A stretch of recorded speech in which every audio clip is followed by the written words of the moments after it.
Before we go any further, pause for a second. Not to fix anything, not to judge yourself, just to tell the truth. How many times have you called it love when it was really fear wearing a beautiful mask? How many times have you checked your phone with your heart already bracing for disappointment? How many times have you rewritten a text, softened your feelings, swallowed your pride, or made excuses for someone who kept giving you crumbs and calling it connection? How many times have you stayed calm on the surface while a storm broke loose inside you? And maybe the hardest question of all, how many times have you abandoned yourself just to avoid being abandoned by someone else? Most people never say it that way.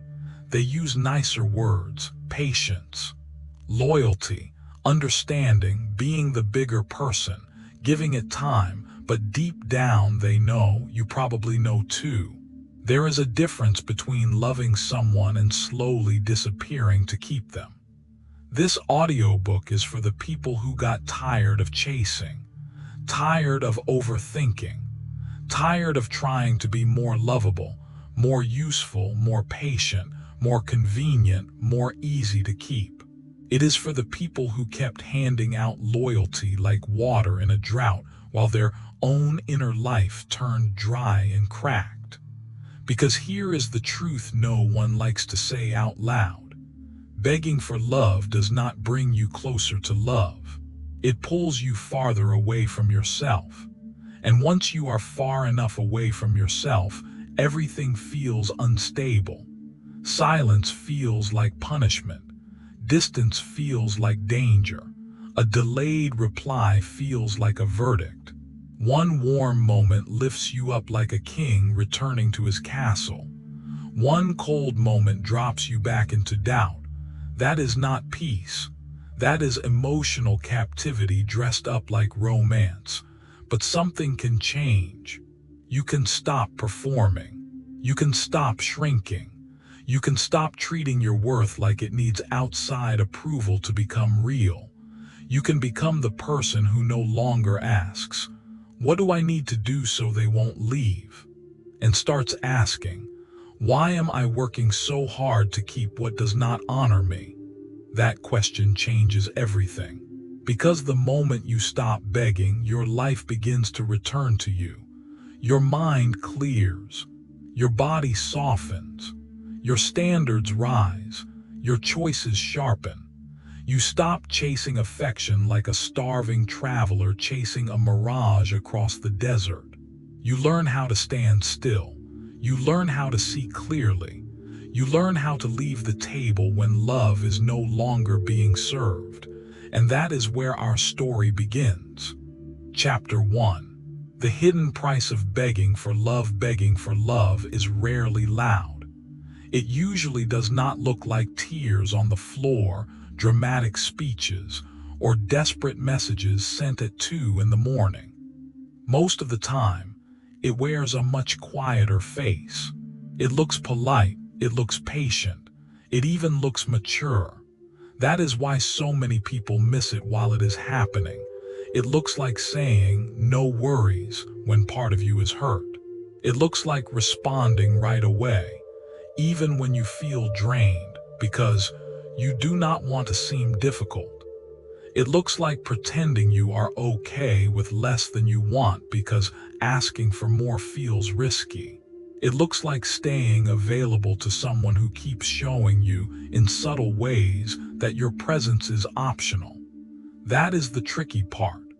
Begging for love often hides behind behaviors that the world praises: being understanding, being flexible, being selfless, being chill, being low maintenance. But there is a difference between generosity and self-erasure. There is a difference between patience and self-betrayal. There is a difference between compromise and emotional surrender. And if you are honest, your body usually knows the difference before your mind admits it. Your chest tightens. Your stomach sinks. Your thoughts become louder.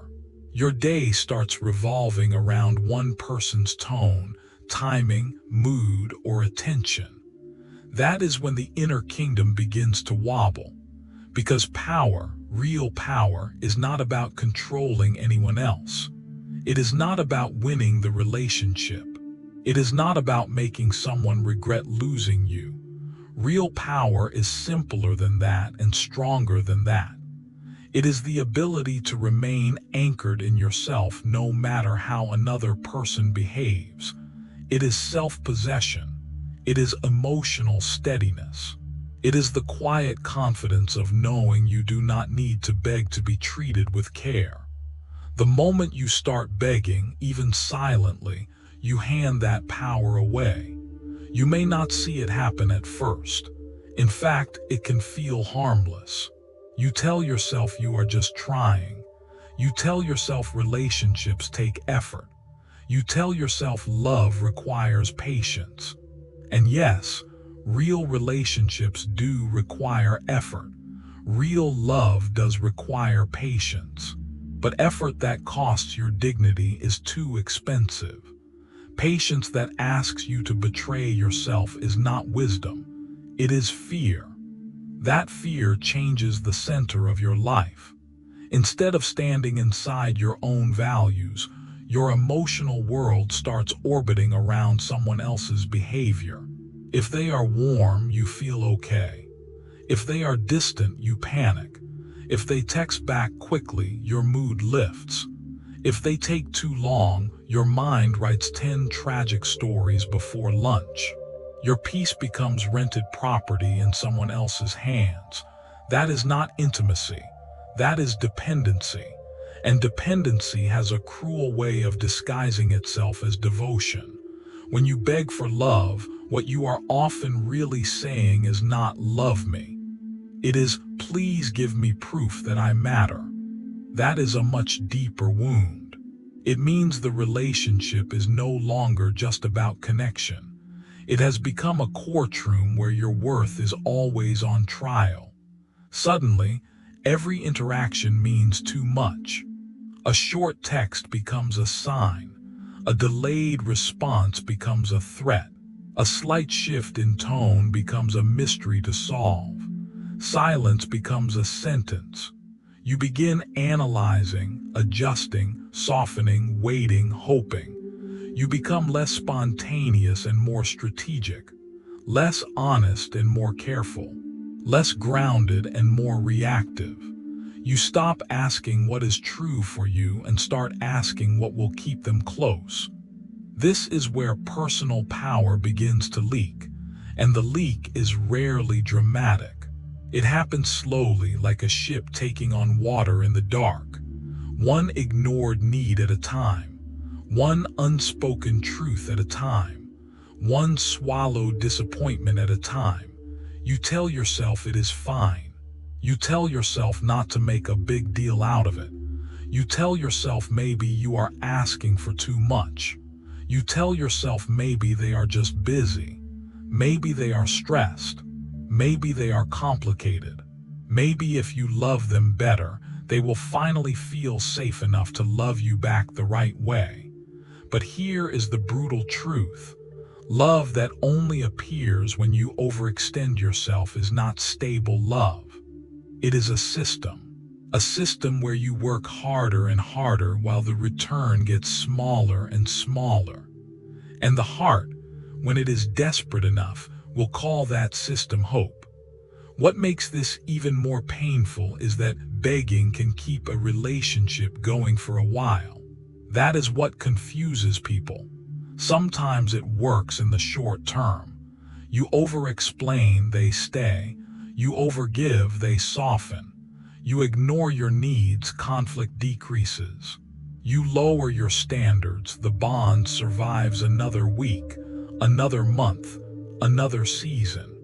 But survival is not the same as health. A relationship can continue and still be deeply damaging. A connection can remain intact on the outside while your inner life quietly collapses underneath it. You can keep someone in your life and lose yourself in the process. That is the hidden price, and the price is steep. You lose your clarity first, then your self-trust, then your voice, then your ability to tell the difference between love and relief. You begin tolerating things you once would have questioned. Inconsistency starts feeling normal. Emotional distance becomes something you explain away. Disrespect gets relabeled as miscommunication. Neglect gets renamed as complexity. Mixed signals become a puzzle you think you need to solve. Why? Because if you name the truth, you may have to act on it. And acting on it might mean losing the connection. So you keep translating reality into softer language just to keep your hope alive. But hope without honesty becomes a trap. One of the hardest lessons in emotional life is this: you can want someone deeply and still be wrong for each other. You can feel attached and still be unloved in the ways that matter. You can crave closeness and still be participating in a dynamic that is slowly crushing your spirit. Begging makes it harder to see this because it trains your attention in the wrong direction. Instead of asking, "Is this connection healthy?" you ask, "How do I keep it?" Instead of asking, "Am I being valued here?" you ask, "What do I need to change so they choose me?" Instead of asking, "Does this relationship support my peace?" you ask, "How much discomfort can I survive before they finally love me right?" That is not love. That is an emotional hostage negotiation, and your soul was not meant to live like that.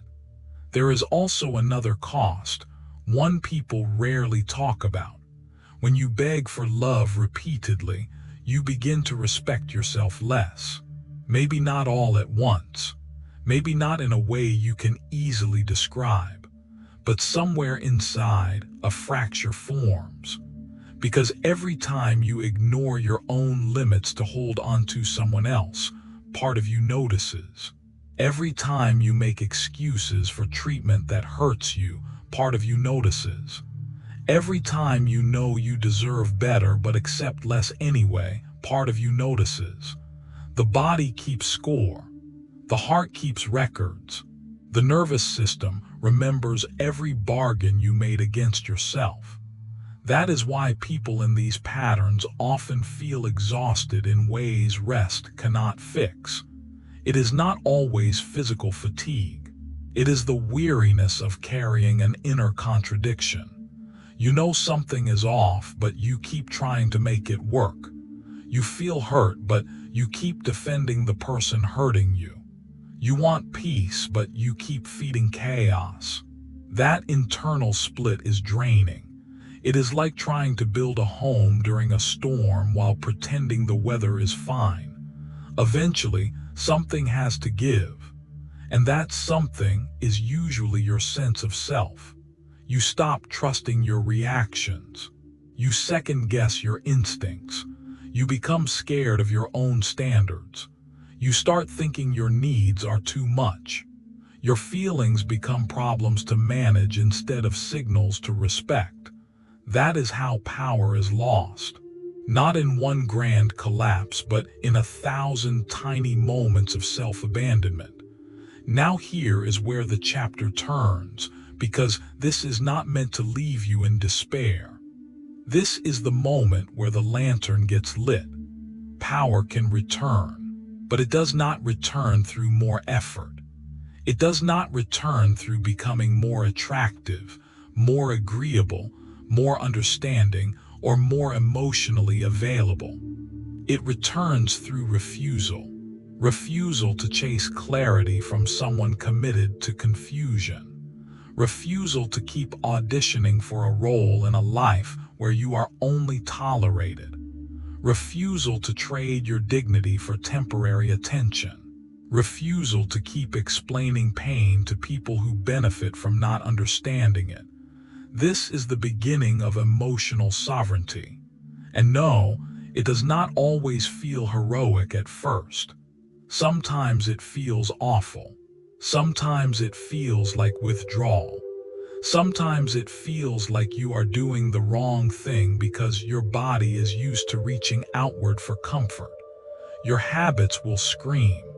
Your fear will bargain. Your loneliness will try to romance your old patterns. It will whisper things like, maybe you are overreacting. Maybe this is just how love is. Maybe one more conversation will fix it. Maybe if you stay softer, quieter, more patient, they will finally meet you there. But if a connection only works when you are the one shrinking, it is not working. Read that again with the weight it deserves. If a connection only survives when you silence your needs, suppress your truth, and remain endlessly available, then the relationship is not asking for love. It is asking for your disappearance. And disappearance is too high a price. The first real act of self-love is often not adding something new. It is subtracting what is draining your life force. It is stepping back from the behaviors that keep you emotionally weak. It is letting silence happen without rushing to fill it. It is allowing uncertainty without immediately begging for reassurance. It is stopping the endless explaining. It is withholding your energy from people who only notice your value when they feel your absence. This can feel terrifying, because for many people, begging has become a survival strategy. It is familiar. It feels active. It creates the illusion of control. Chasing feels better than waiting. Over-explaining feels better than sitting in uncertainty. Overgiving feels better than risking rejection. But these behaviors do not create secure love. They create emotional exhaustion. The strange paradox is that the less you beg, the more real love becomes possible. Why? Because real love cannot grow where desperation is running the show. Real love needs space. It needs honesty. It needs two people who can stand on their own feet and still choose to move closer. It needs dignity. It needs calm. It needs the kind of presence that says, I care about you deeply, but I will not abandon myself to keep you. That is powerful. That is attractive in the deepest sense, not in a manipulative way, not in some silly game of acting distant to make someone chase you back. No, something far more substantial than that. It is attractive because it is stable. It is attractive because it communicates self-respect. It is attractive because it tells the truth without panic. And even if the other person does not rise to meet that energy, you still win something greater, yourself. You get your mind back. You get your standards back. You get your sleep back. You get your center back. You stop living in emotional weather created by someone else's inconsistency. You stop behaving like your worth is up for public vote. You stop confusing anxiety with chemistry. You stop mistaking scarcity for value. You stop bowing in the court of people who have not earned that much power over your spirit. That is when life changes. Quietly at first. You notice you do not have to reply instantly to feel secure. You notice silence does not burn the way it used to. You notice you can feel longing without acting on it. You notice you can care about someone and still say, this is not enough for me. That sentence alone can save years of your life. Because the truth is, the world treats you differently when you stop begging. Not magically, not theatrically, but perceptibly. Your energy changes. Your words become cleaner. Your boundaries become visible. Your attention becomes valuable because it is no longer thrown around like confetti at a parade. People can feel when you are no longer pleading to be chosen. And more importantly, you can feel it. You feel the strength of not over-explaining. You feel the calm of not chasing. You feel the dignity of letting someone reveal themselves instead of forcing the story you wish were true. This chapter is not asking you to become cold. It is not asking you to stop loving. It is asking you to stop kneeling where you should be standing. Because love does not ask you to kneel. Love does not require self-erasure. Love does not need a performance. Love does not ask you to trade your peace for possibility. Love does not grow stronger the more you suffer for it. That mythology has stolen enough from enough people. Let this be the moment you stop worshiping struggle as proof of love. Let this be the moment you recognize the cost. And let this be the moment you begin to reclaim what is yours. In the next chapter, we go deeper into the old wound that taught you to seek approval like air, and why the child you once were may still be running the show in your adult relationships. If this audiobook is speaking to something real in you, consider subscribing to Blue Wave Audiobook so you do not miss the next chapter of this journey. Chapter 2. The childhood echo that still runs your heart. You may think your need for reassurance started with the last person who ignored your message. You may think your fear began with the one who pulled away, got colder, stopped trying, or made you feel like affection had an expiration date. But that is usually not where the story starts. That is only where the old wound gets touched. The real beginning often lives much earlier, in rooms you barely remember, in tones of voice you learned to decode before you were old enough to explain them, in moments so ordinary they did not even seem like moments at all. A parent who was loving one day and distant the next. A caregiver who praised achievement but did not know what to do with emotion. A home where tension floated in the air like smoke, and everybody pretended not to notice. A family where peace mattered more than honesty. A childhood where being easy to handle felt safer than being fully seen. Children do not sit down and analyze these things like tiny philosophers in a stone library. They absorb. They study the emotional weather. They memorize what gets warmth. They memorize what gets silence. They learn what version of themselves is safest to bring into the room. And once those lessons are learned, they do not simply vanish because you got older. They grow up with you. That is why some adults can be smart, capable, accomplished, emotionally aware even, and still fall apart when someone becomes distant. That is why a grown person can know, logically, that a delayed response does not mean abandonment, yet still feel panic move through their body like a battle horn has sounded. That is why a person can receive love and still feel unconvinced by it. Because the body remembers what the mind has not fully healed.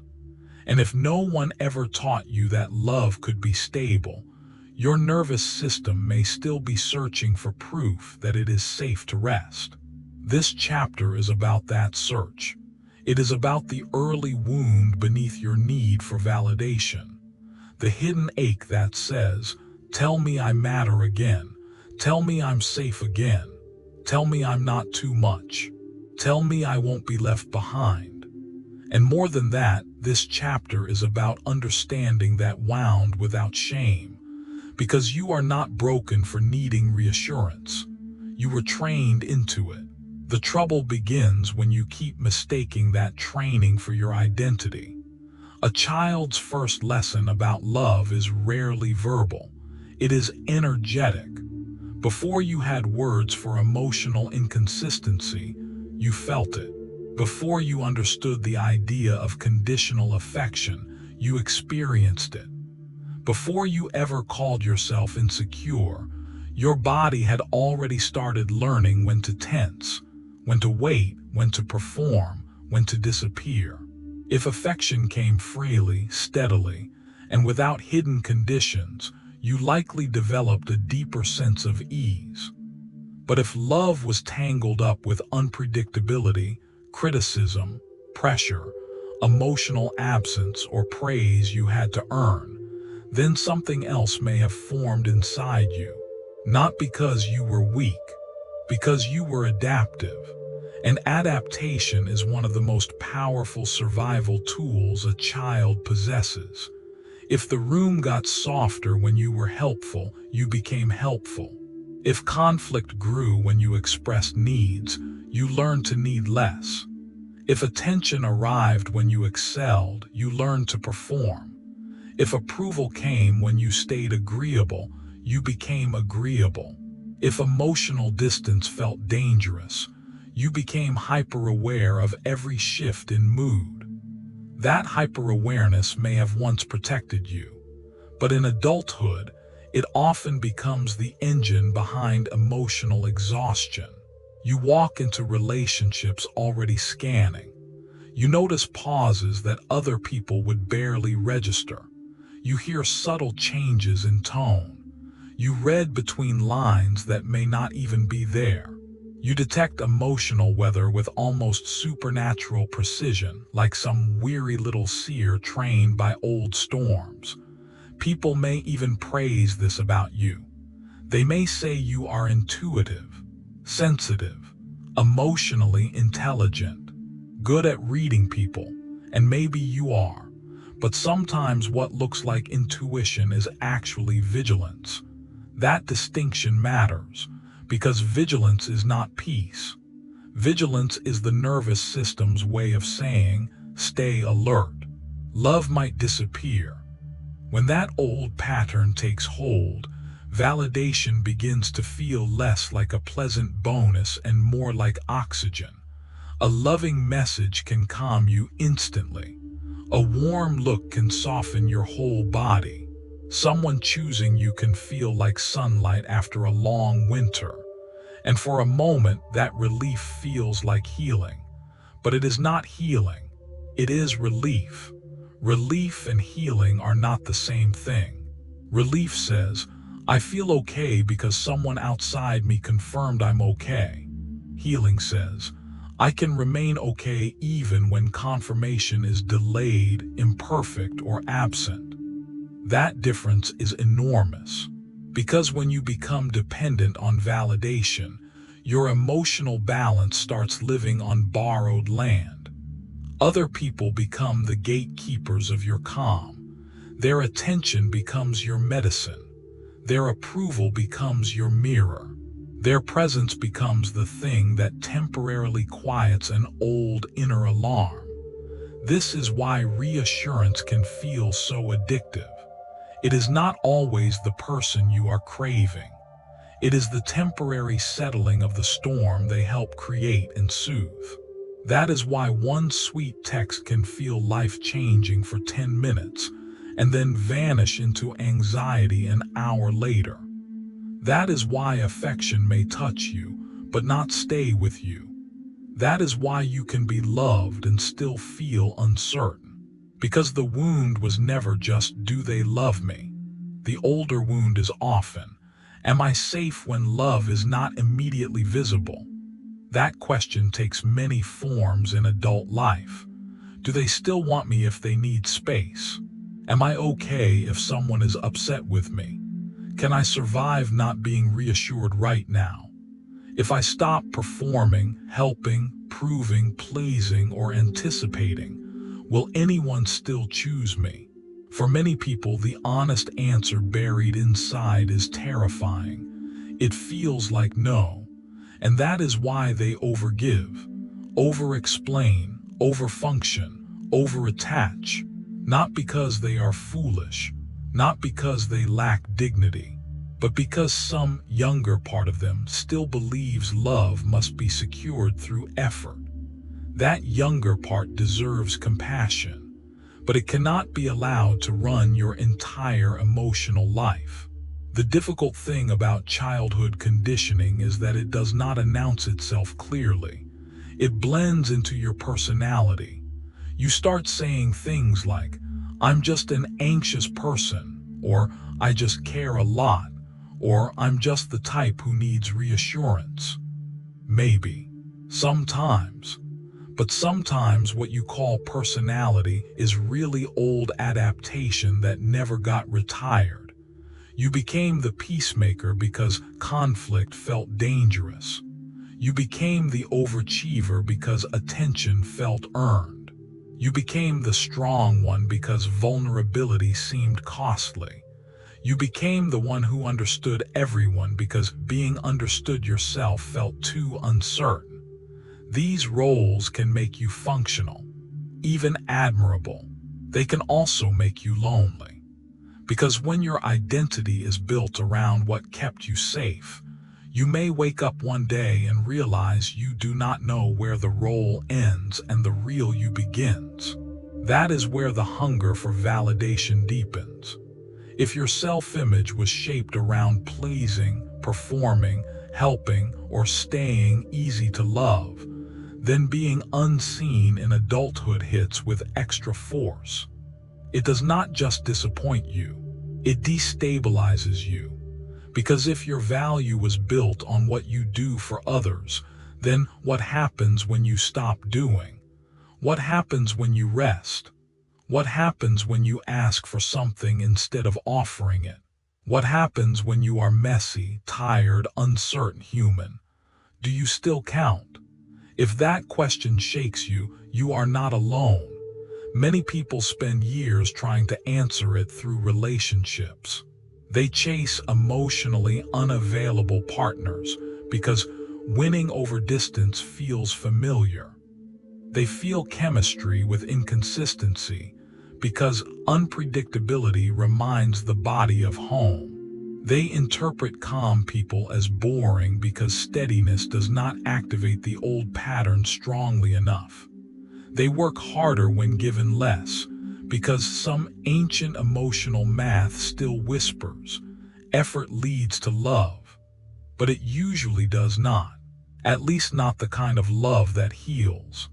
What it often leads to is exhaustion.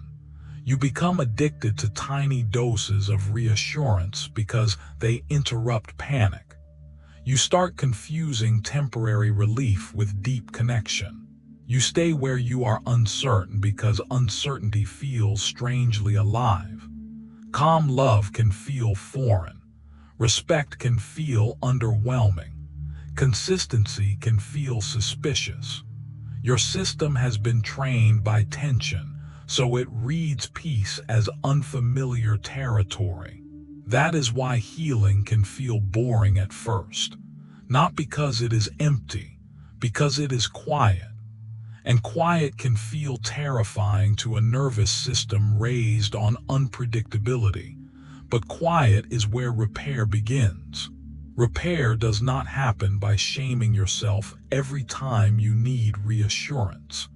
It does not happen by pretending you should be above all of this by now. It does not happen through humiliation disguised as self-improvement. It happens through understanding. It happens when you catch the pattern with honesty and say, "This feeling is real, but it is not new." That sentence can change the whole scene. Because when you realize that your emotional intensity may be touching an older wound, you create space. You stop taking every wave as proof of present danger. You stop assuming every discomfort means something catastrophic is happening. You learn to separate the current moment from the historical ache living beneath it. Instead of reacting instantly, you begin to observe. My chest is tight right now. I feel urgency. I want reassurance immediately. I want to send another message. I want to fix this before it turns into loss. And then, if you are brave enough, you pause, not to suppress the feeling, not to judge it, but to stay with it. This is where most people flee. They text. They explain. They overgive. They apologize too fast. They search for evidence. They turn discomfort into action because action feels better than uncertainty. But every time you interrupt that old cycle, even for a moment, you begin teaching your body something new. You teach it, I can feel this without disappearing into it. You teach it, I do not need immediate rescue. You teach it, my worth is not hanging from someone else's mood. That kind of learning is slow. It does not arrive with fireworks and trumpets like some absurd medieval coronation.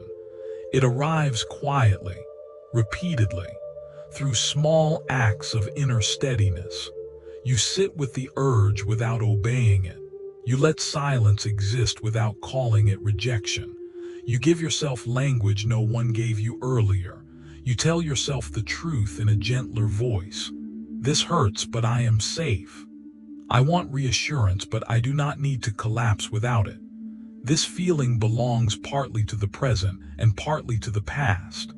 I am not that powerless child anymore. That last sentence matters more than most people realize. Because healing is not about becoming someone with zero needs. It is about becoming someone who can meet those needs in healthier ways. It is about building an inner home sturdy enough that love becomes something you welcome, not something you beg for to survive.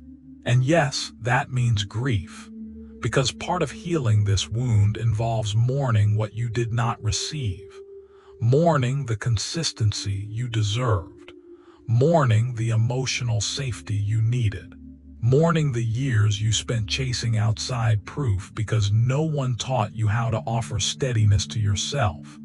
That grief is not weakness, it is truth. And truth, while painful, is far more merciful than confusion. The beautiful thing is that once you begin seeing the childhood echo, it loses some of its power. Not instantly, not completely, but meaningfully. You stop calling yourself needy like it is a character flaw etched into stone. You stop collapsing into shame every time your old hunger gets activated. You stop turning your wound into your identity. Instead, you start becoming a student of your own inner world. You notice what triggers you. You notice what soothes you. You notice when your younger self is reaching for the wheel. You notice which relationships make you feel like you must perform and which ones let you breathe. That awareness is not small. Awareness is where authority begins, because once you can see the pattern, you no longer have to live inside it blindly. You can choose differently. You can pause differently. You can love differently. And eventually, something remarkable begins to happen. Validation stops feeling like water in a desert. It becomes what it was always meant to be, a lovely addition, not a survival requirement. Reassurance becomes comforting but not controlling. Affection becomes nourishing but not the sole source of your identity. You stop needing every interaction to answer the question of whether you are enough. You start carrying your own answer. Not perfectly, not every day, but more and more often. And that is the beginning of emotional freedom. Because once you understand that your hunger for validation was shaped long before your current relationships, you stop worshiping every romantic disappointment like it holds the whole truth about you. Sometimes the pain is not just about the present person. Sometimes the present person simply walked across an old bruise. This is not an excuse to stay asleep. It is an invitation to wake up with compassion.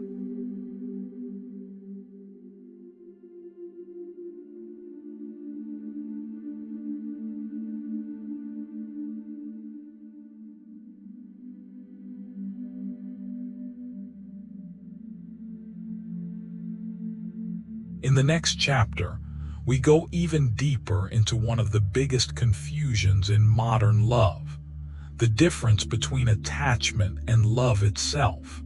Because many people do not actually lose themselves in love. They lose themselves in fear, longing, urgency, and emotional dependency, and call the whole thing love.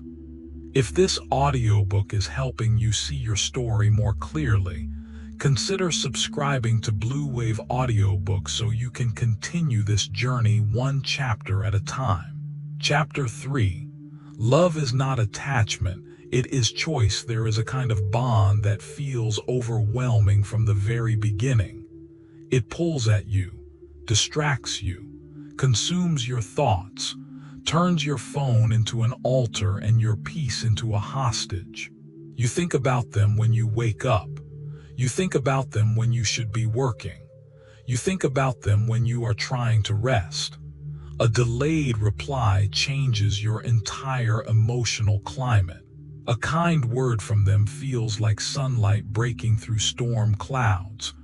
A cold tone feels like the sky has split open. Everything becomes intense, immediate, charged. Your body hums with anticipation, dread, hope, fear. And because it feels so powerful, so urgent, so impossible to ignore, many people call it love. But a storm is not the same thing as depth. Intensity is not always intimacy. Urgency is not always devotion. And attachment, for all its drama and heat, is not the same thing as love. That confusion lives quietly. Because if you mistake attachment for love, you will romanticize suffering. You will defend instability. You will stay in chaos because it feels meaningful. You will call pain passion. You will call obsession chemistry. You will call anxiety proof that someone matters. And meanwhile, real love, steady love, grounded love, may pass by looking too calm to impress your nervous system. This chapter is about learning the difference. Because once you know the difference, you stop handing sacred names to unhealthy experiences. You stop calling your fear fate. You stop calling your panic connection. You stop turning emotional hunger into evidence that you have found something profound. You begin to see more clearly. And clarity, while not always as thrilling as fantasy, will save you. Attachment begins in fear. Not always obvious fear. Not always dramatic fear. Sometimes it looks like fascination, longing, hope, excitement. But underneath it, attachment is usually asking one question over and over again. What happens to me if they leave? That question changes everything. Because when your connection to someone becomes organized around that fear, your choices stop being free. Your emotional life starts revolving around preservation. You do not simply enjoy the relationship. You manage it. You monitor it. You protect it. You study every shift inside it like a royal astrologer trying to predict an eclipse. A pause becomes suspicious. Distance becomes dangerous. Conflict becomes a threat to survival. Ambiguity becomes unbearable. You start moving from instinctive self-betrayal rather than honest self-expression. You think you are fighting for love.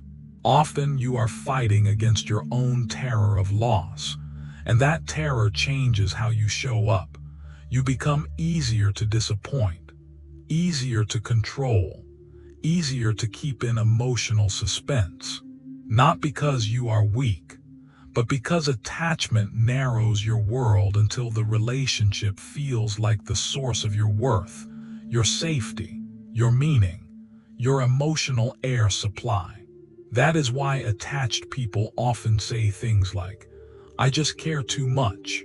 Sometimes that is true, but sometimes what they mean is, "I have tied my nervous system so tightly to this person that their inconsistency now controls my inner weather."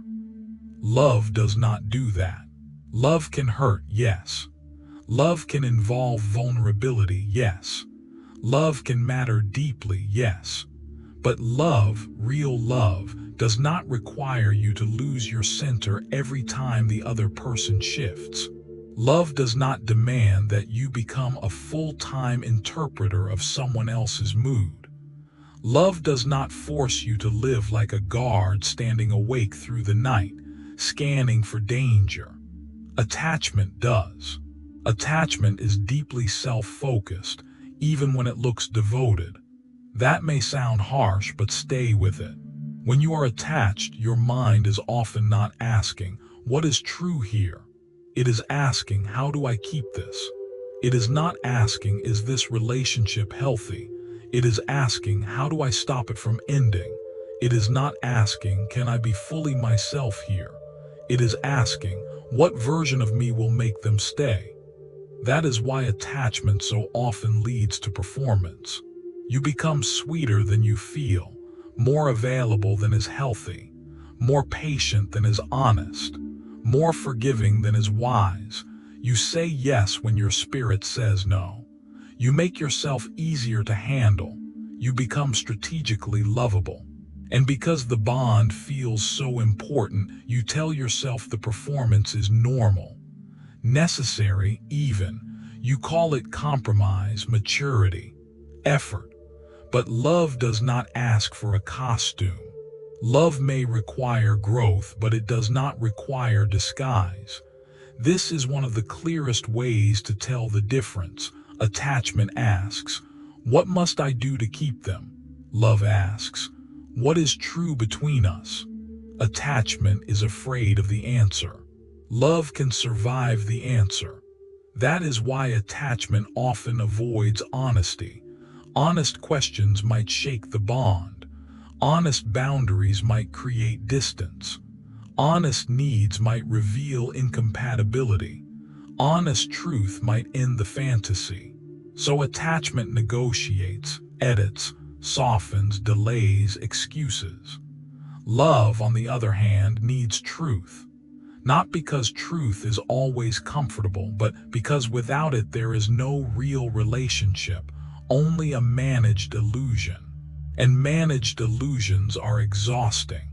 Think about the people who have left you drained in the past. Chances are, the deepest exhaustion did not come only from their behavior. It came from your constant internal labor around them. The analyzing, the adjusting, the rehearsing, the emotional forecasting. The way your mind kept spinning like a wheel stuck in mud. That is attachment at work. It creates mental obsession because uncertainty becomes the battlefield. You begin trying to solve the relationship with enough effort, enough insight, enough patience, enough love, enough loyalty, enough sacrifice. You think if you can just understand it better, regulate it better, endure it better, then the instability will transform into safety. But instability rarely becomes safety because you suffered with enough sincerity. That is the cruel trick. Attachment promises that if you hold on tighter, things will finally calm down. But usually the tighter you hold, the more anxious you become. The more anxious you become, the more you react. The more you react, the more the dynamic deteriorates. Then you confuse the resulting chaos with depth because it has consumed so much of your energy. But emotional cost is not the same as emotional value. Suffering for something does not automatically make it sacred.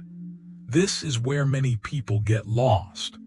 They have poured so much into a relationship that they start measuring its worth by how much it has taken from them. It has to mean something, they think. It has to be real. Look at how much I feel. Look at how much this hurts. But pain is not proof. You can hurt intensely inside something unhealthy. You can feel obsessed with something misaligned.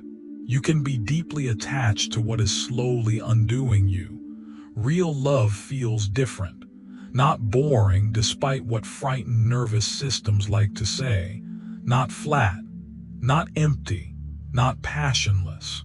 Real love can be vivid, alive, joyful, intimate, electric even. But under all of that, it carries a different foundation. Safety. Not perfect safety. Not a fantasy where no conflict ever appears. But enough safety that you do not feel required to abandon yourself in order to stay connected.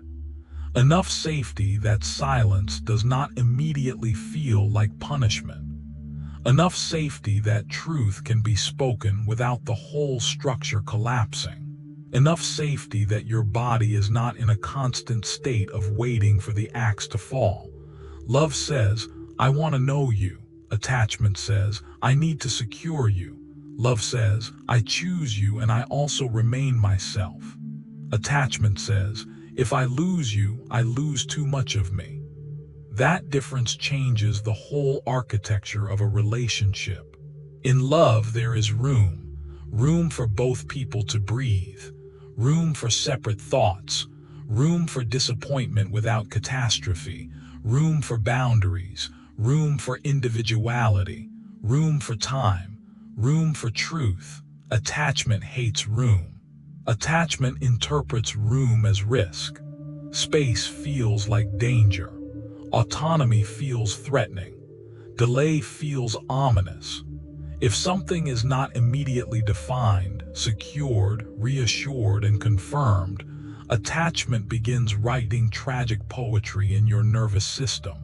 That is why attached dynamics often move fast. Not because the connection is necessarily profound, but because fear wants certainty. It wants labels quickly, promises quickly, closeness quickly, constant contact quickly. It wants the bond locked down before reality has even had time to introduce itself properly. Love is slower, not because it lacks passion, but because it is not trying to outrun fear. Love can unfold. Love can let truth emerge. Love can tolerate not knowing everything immediately. Love trusts that what is real does not need to be forced into existence through panic. This does not mean love is passive. It does not mean love avoids commitment. It means love is not driven by emotional hunger, pretending to be destiny. One of the hardest truths to face is that attachment often feels more exciting than healthy love at first. That is because attachment lights up old wiring. It activates familiar patterns. It creates emotional peaks and valleys. Your body mistakes unpredictability for chemistry because it is used to associating intensity with meaning. So when someone is inconsistent, unavailable, mysterious, hot and cold, hard to read, your system may interpret that as magnetic. Not because it is healthy, because it is familiar. The old wound recognizes the shape of it. It leans forward. It says, "Ah, I know this dance." And dances learned in pain are hard to stop performing. But if you keep calling familiarity fate, you will keep handing yourself over to the same kinds of suffering in different costumes. That is why discernment matters more than chemistry. Chemistry can be real and still not be wise. Attraction can be real and still not be safe. Longing can be real and still be rooted in the wrong soil. You can feel deeply drawn to someone who awakens every old wound in you and still have the responsibility to say, "This is not love.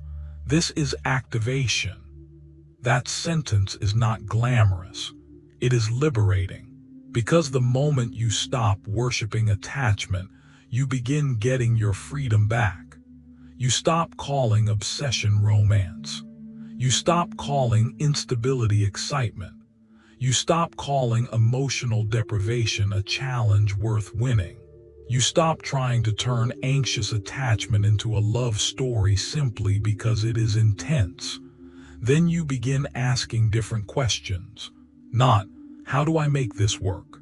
But, how do I feel inside this? Not, how do I keep them interested? But can I be honest here without fear? Not, what if I lose them? But, what am I losing by staying this attached? Those questions are powerful because they return you to choice. And choice is the soul of love. Love is not strongest when you cannot leave. Love is strongest when you could leave, but the connection is so honest, so respectful, so aligned that staying feels free. That is what makes love meaningful.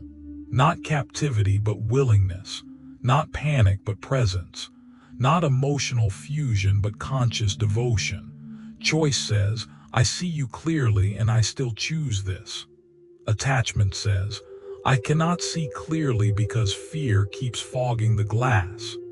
If you have never experienced love without attachment, that may sound almost too calm, too clean, too simple. But simplicity is not emptiness. Sometimes it is the first sign that chaos is no longer running the kingdom. And yes, shifting from attachment to love can feel like a loss at first. You may grieve the drama. You may miss the emotional highs. You may mistake steadiness for lack of magic. That is normal. Your nervous system may need time to trust peace. It may need time to stop chasing what hurts just because it feels familiar. It may need time to learn that connection does not have to feel like a cliff edge to be real. Let it learn. Because when you stop mistaking attachment for love, your entire life changes. You no longer disappear into people. You no longer center every bond around fear. You no longer build your identity around being needed, chosen, saved, reassured, or emotionally consumed. You become available for something better, something quieter, yes, but also truer. Something less cinematic, perhaps, but far more sustaining. Something that does not demand pieces of your soul in exchange for closeness. You become available for love that leaves you more yourself, not less. That is the test, by the way. After spending time with someone, after investing in them, after caring deeply, after conflict, after silence, after closeness, after difficulty, are you still becoming more yourself, or are you slowly disappearing? Attachment makes you vanish. Love lets you remain. Remember that. Guard it like a treasured map. Because in the next chapter, we are going to look at what happens when attachment goes unchallenged for too long. The slow, almost invisible habit of abandoning yourself just to keep other people near. If this audiobook is giving language to something you have felt for years, consider subscribing to Blue Wave Audiobook so you can continue the journey with the next chapter. Chapter 4. Why you abandon yourself to keep others close. Self-abandonment rarely announces itself like a villain entering a throne room. It does not usually arrive with drama, thunder, or a speech you can clearly point to later. It slips in quietly. So quietly, in fact, that many people mistake it for kindness, for maturity, for flexibility, for being loving, for being easy to be with, for being the one who knows how to keep the peace. That is why this pattern is so dangerous.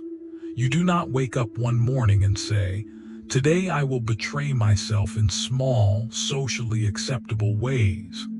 Of course not. That would be almost impressively obvious. Instead, it begins with little moments that seem harmless on their own. You laugh off a comment that stung. You say yes when your whole body wants to say no. You tell yourself not to be difficult. You push down disappointment because you do not want to ruin the mood. You make yourself smaller so the connection can stay stable. You stay silent because honesty feels too risky. You adjust, soften, wait, explain, and excuse. None of those moments seem large enough to change a life, but together they do. Because self-abandonment is not usually one giant decision. It is a pattern of tiny desertions, tiny moments where you leave your own side in order to remain on someone else's. And if you do that long enough, you can end up in relationships where you are physically present but spiritually missing. That is what this chapter is about. It is about the hidden trade so many people make. I will lose pieces of myself if that is what it takes to keep you. That trade feels understandable, sometimes noble, sometimes necessary. But over time, it becomes one of the most expensive bargains a person can make. At the heart of self-abandonment is a belief, not always conscious, not always spoken, but powerful all the same. The belief is this: my full truth is too dangerous for connection. If you hold that belief, even faintly, you start organizing your whole emotional life around manageability. You become very skilled at sensing what others can handle. You learn when to be lighter, when to be quieter, when to be more forgiving, more agreeable, more convenient. You become a specialist in emotional adaptation. From the outside, people may admire you for this. They may call you understanding, easygoing, selfless, patient. They may say you are one of the good ones, one of the rare people who really knows how to love. But admiration can hide a tragedy, because the version of you they praise may be the version that had to disappear to survive. And disappearing, even elegantly, is still disappearing. Let us be honest about why this happens. People do not abandon themselves for no reason. They do it because, somewhere along the way, authenticity got linked with danger. Maybe when you were younger, expressing a need led to tension. Maybe saying how you felt created conflict. Maybe asking for reassurance made you feel needy or burdensome. Maybe setting boundaries was treated like disrespect. Maybe disappointment in others was less acceptable than disappointment in yourself. So you learned something important and painful. Keep the bond. Manage yourself. That lesson becomes a reflex. It follows you into friendships, romance, family dynamics, even work. You become the person who bends first, the person who smooths things over, the person who swallows what hurts and then calls it strength. But suppression is not strength. Sometimes it is just fear wearing polished shoes. When self-abandonment becomes normal, you stop living from the inside out. Instead, you live from the outside in. You monitor reactions. You predict responses. You pre-edit your truth. You start crafting yourself based on what will preserve connection rather than what will preserve integrity. That changes everything. Your emotions become things to manage instead of messages to respect. Your intuition becomes inconvenient. Your needs begin to feel embarrassing. Your inner life starts to look less like a guide and more like a problem. And that is when the fracture deepens. Because every time you override yourself, something inside you notices, even when nobody else does.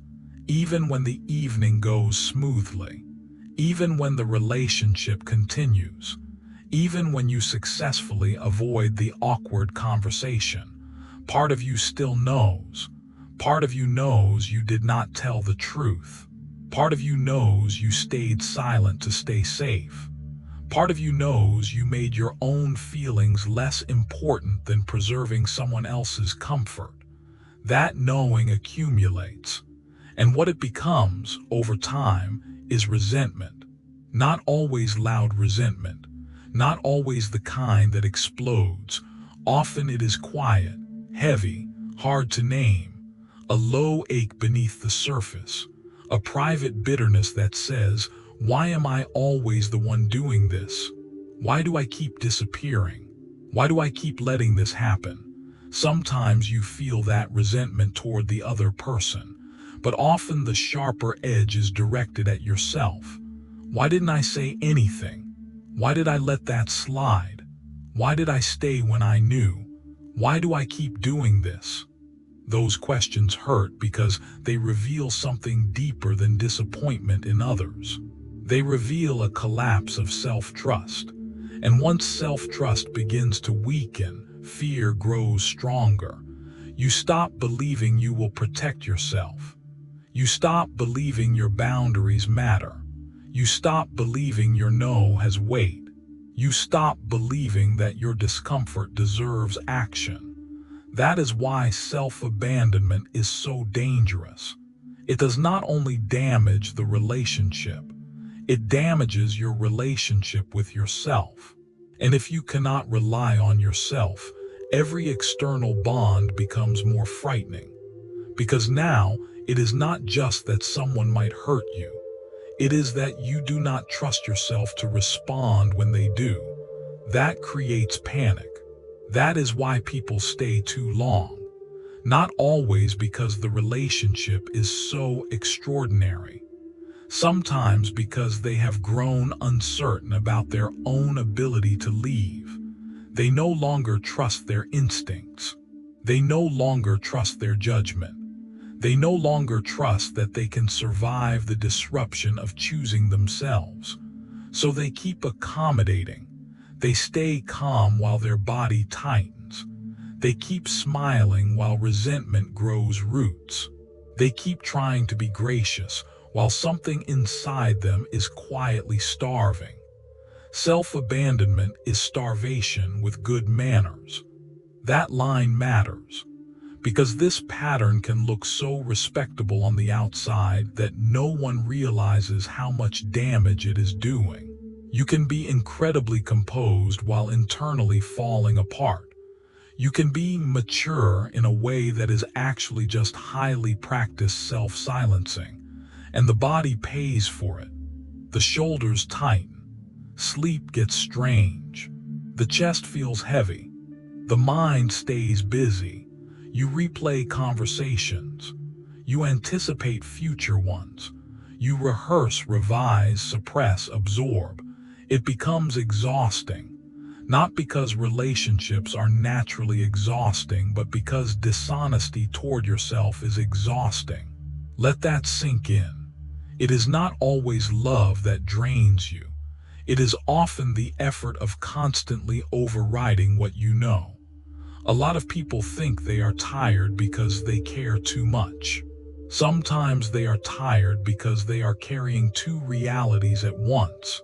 The truth they feel, and the softer story they keep telling themselves so they do not have to act on that truth. That is heavy work, and it steals your aliveness. When you are self-abandoning, your energy goes into monitoring rather than living. You become preoccupied with keeping things okay, keeping people calm, keeping connection available, keeping tension low, keeping yourself acceptable. But there is a cost to always being acceptable. You become less real. Your laughter changes. Your speech changes. Your timing changes. Your desires become harder to access. Your voice gets filtered through fear. Soon you are not relating from truth anymore. You are relating from strategy. And strategy has its place in war, perhaps, but it makes a miserable foundation for intimacy. Real closeness requires presence, honesty, visibility. It requires that two people meet each other, not just the edited versions they create to avoid rejection. So when you self-abandon to keep someone close, you may preserve the relationship on the surface, but you undermine its depth at the core. The person is not truly meeting you.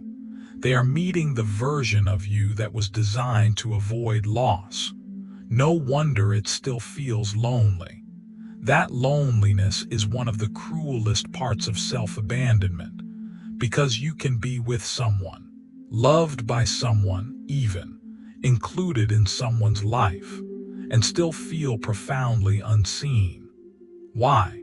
Because being near someone is not the same as being known. And if the real you keeps getting hidden for the sake of harmony, then no amount of closeness will fully nourish you.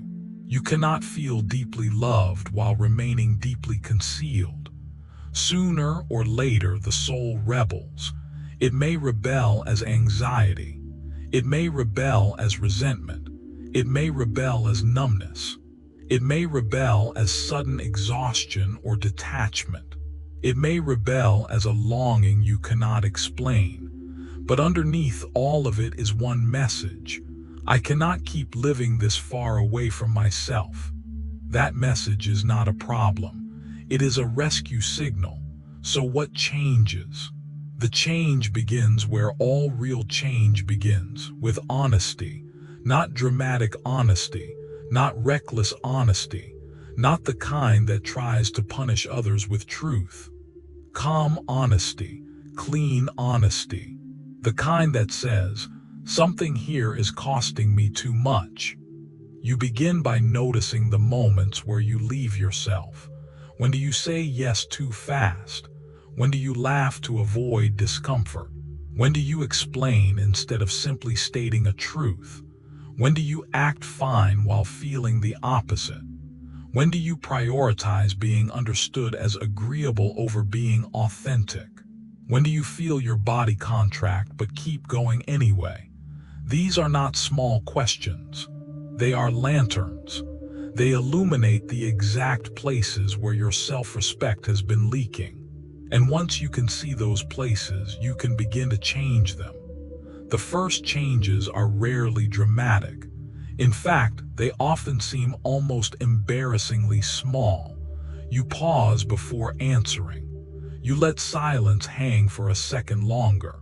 You say, actually, that doesn't work for me. You stop smiling when something isn't funny. You stop rescuing conversations from discomfort. You let someone be disappointed without scrambling to fix it.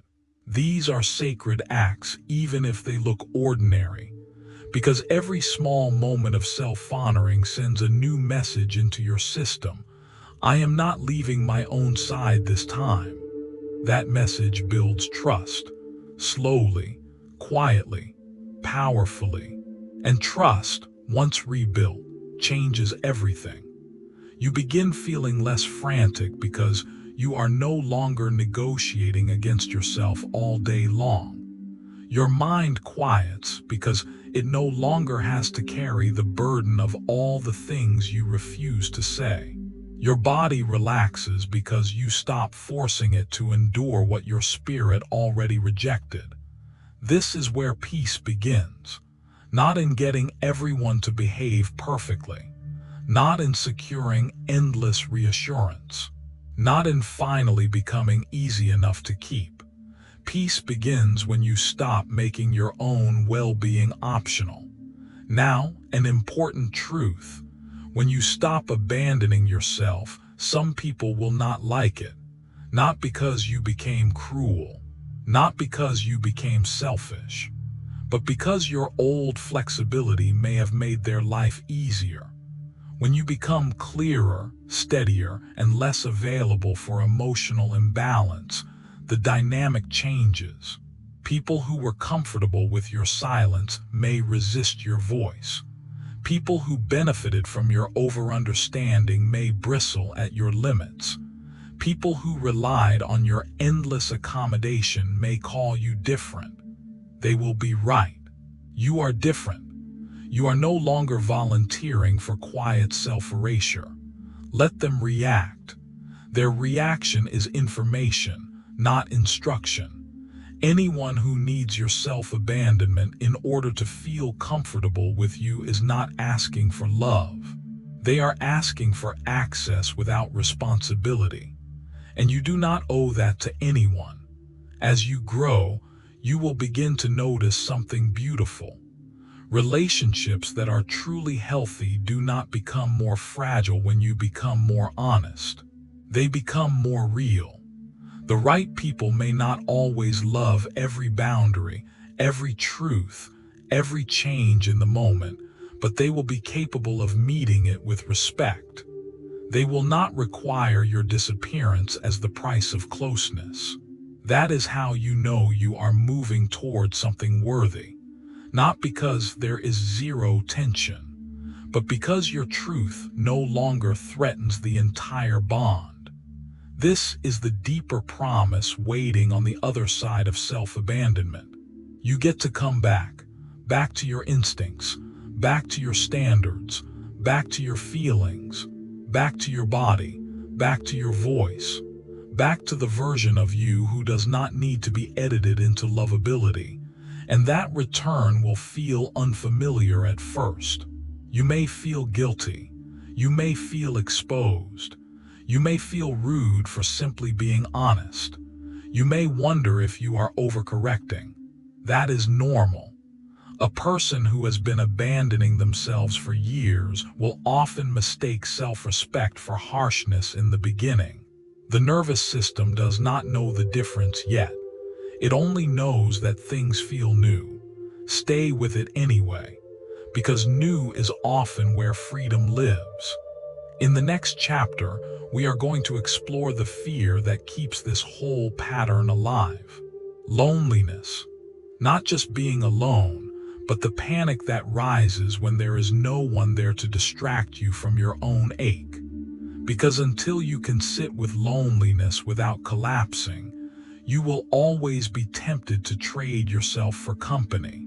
If this audiobook is helping you put language to patterns you could feel but never quite name, consider subscribing to Blue Wave Audiobook so you can continue the journey with us. Tiny side note for your curious brain. Your body has around 11 million sensory receptors, and a huge number of them are constantly helping you detect safety or threat before your thoughts catch up. Chapter 5. Learning to sit with loneliness without panic. Most people say they are afraid of being alone, but that is not always the full truth.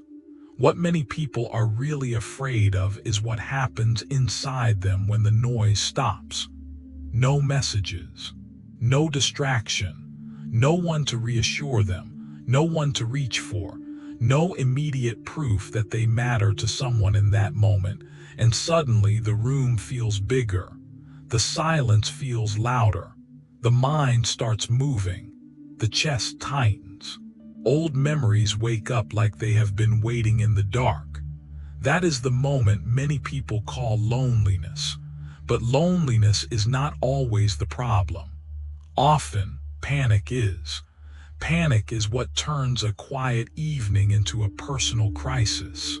Panic is what makes one unanswered text feel like an emotional funeral. Panic is what whispers, "Do something now, reach out, fix it, fill the space, don't sit here, don't feel this." Don't let the silence say what you fear it says. And what does the silence seem to say? For many people, it says something old and cruel. You are unimportant. You are not wanted. You have been forgotten. You are on your own. You are not enough without someone choosing you. That is why loneliness feels so sharp. Not because being alone is automatically unbearable, but because being alone often activates ancient conclusions about worth. This chapter is about breaking that spell. Because if you cannot sit with loneliness without panicking, you will keep making desperate choices to escape it. And desperate choices are almost always expensive. They cost peace. They cost dignity. They cost discernment. They cost years. People do all kinds of things to avoid loneliness. They text the wrong person. They reopen the wrong door. They stay in relationships that feel like emotional leftovers. They entertain confusion because confusion still feels like contact. They keep talking to someone who drains them because silence feels scarier than disappointment. They hold on to almost love because almost love still seems warmer than facing themselves. That is how loneliness becomes leverage.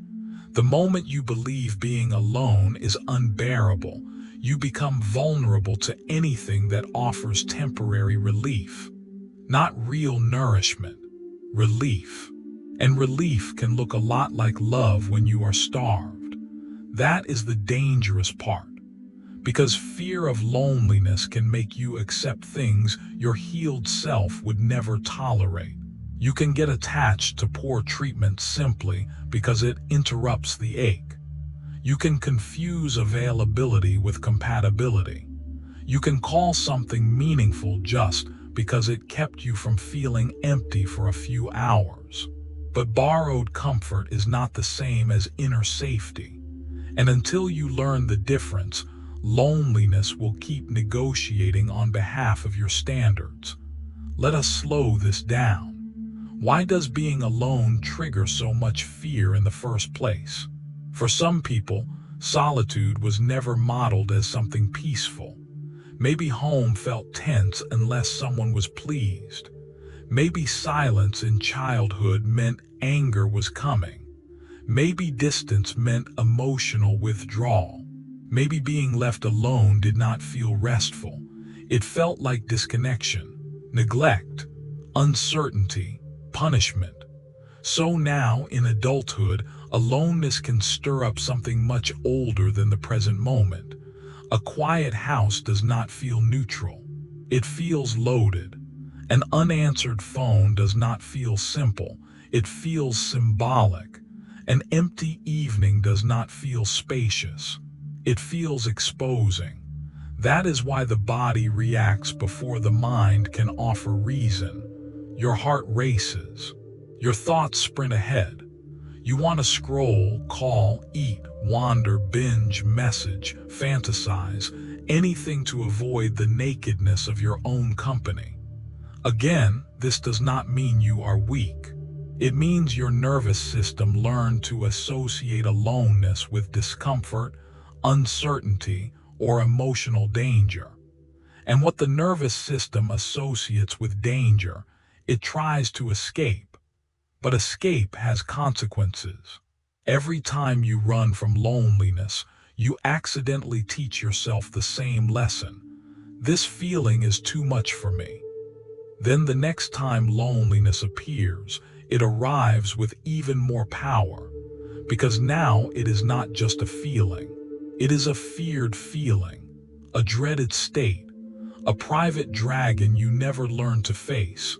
And dragons grow in the dark. The great turning point happens when you begin to understand that loneliness itself is not fatal. Uncomfortable, yes. Sharp sometimes, absolutely, but not fatal, not proof of failure. Not proof that something is wrong with you. Not proof that you are unlovable. It is an emotional state, a human state, a passing weather pattern. And weather changes. That sounds simple, maybe even painfully obvious.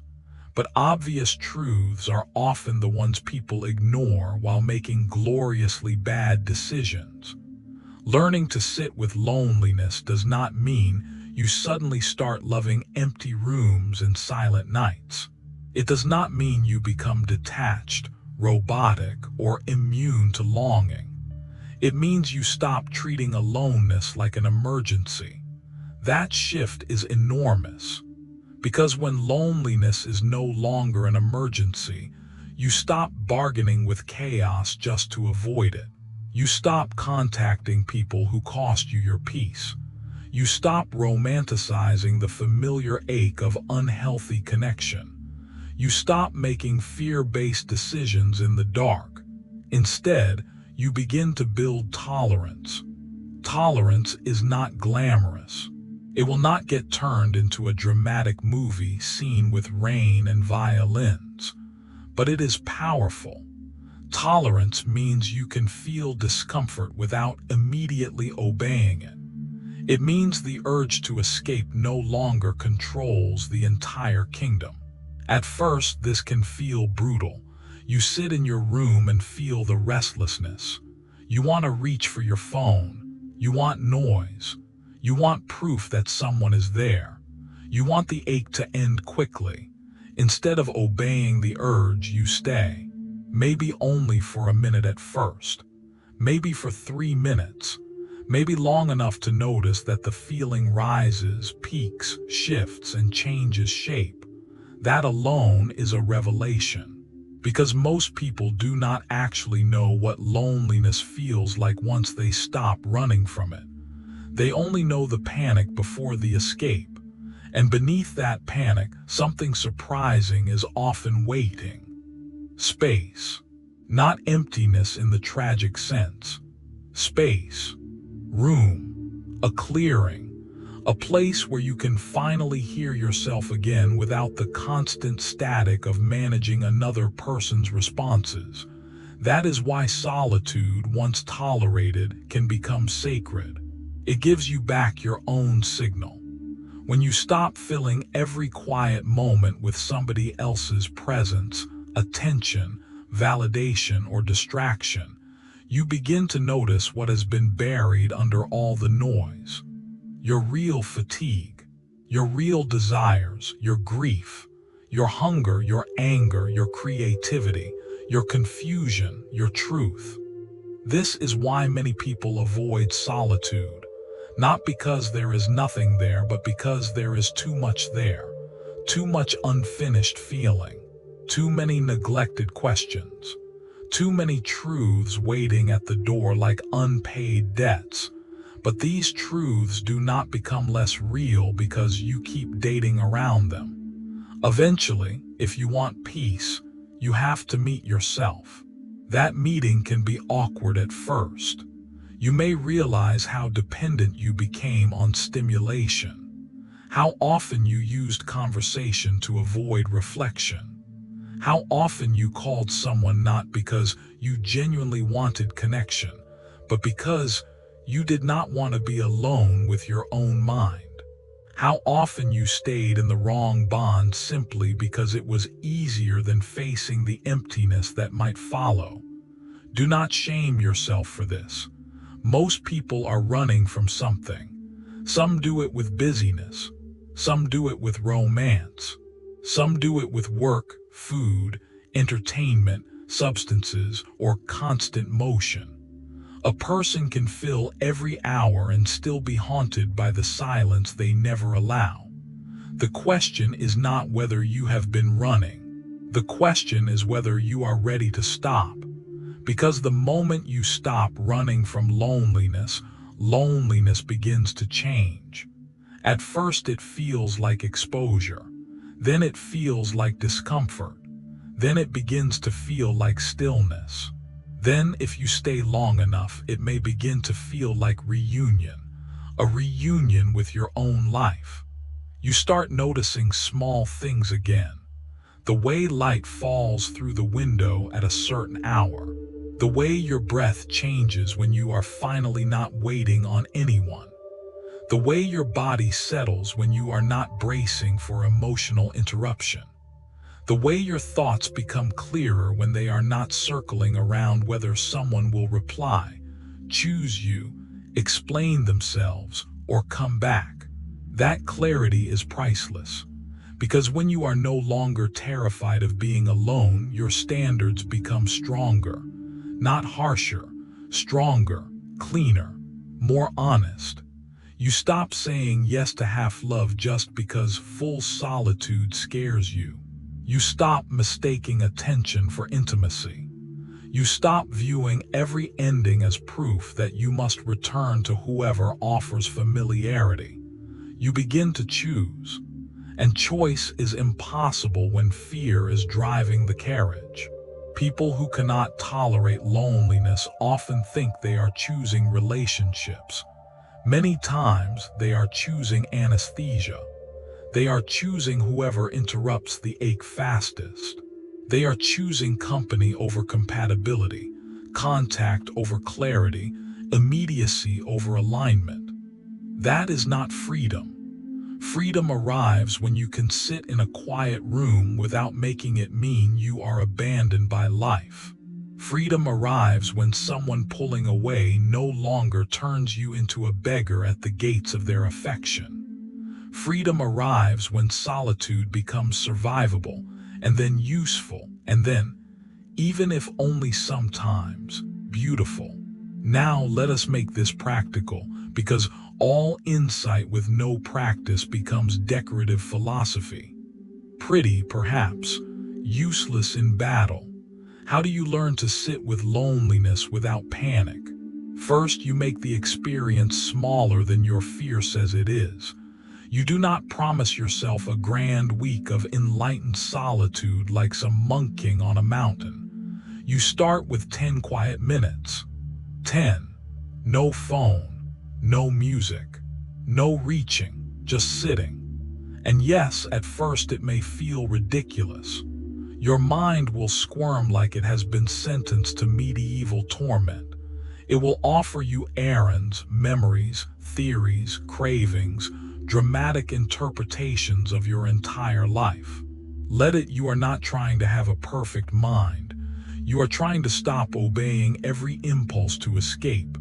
Second, notice the body. Loneliness is not only a thought, it is a sensation, a hollow stomach, a tight chest, an urge in the hands, a heaviness in the throat. Learn the language of your body without panicking about the message.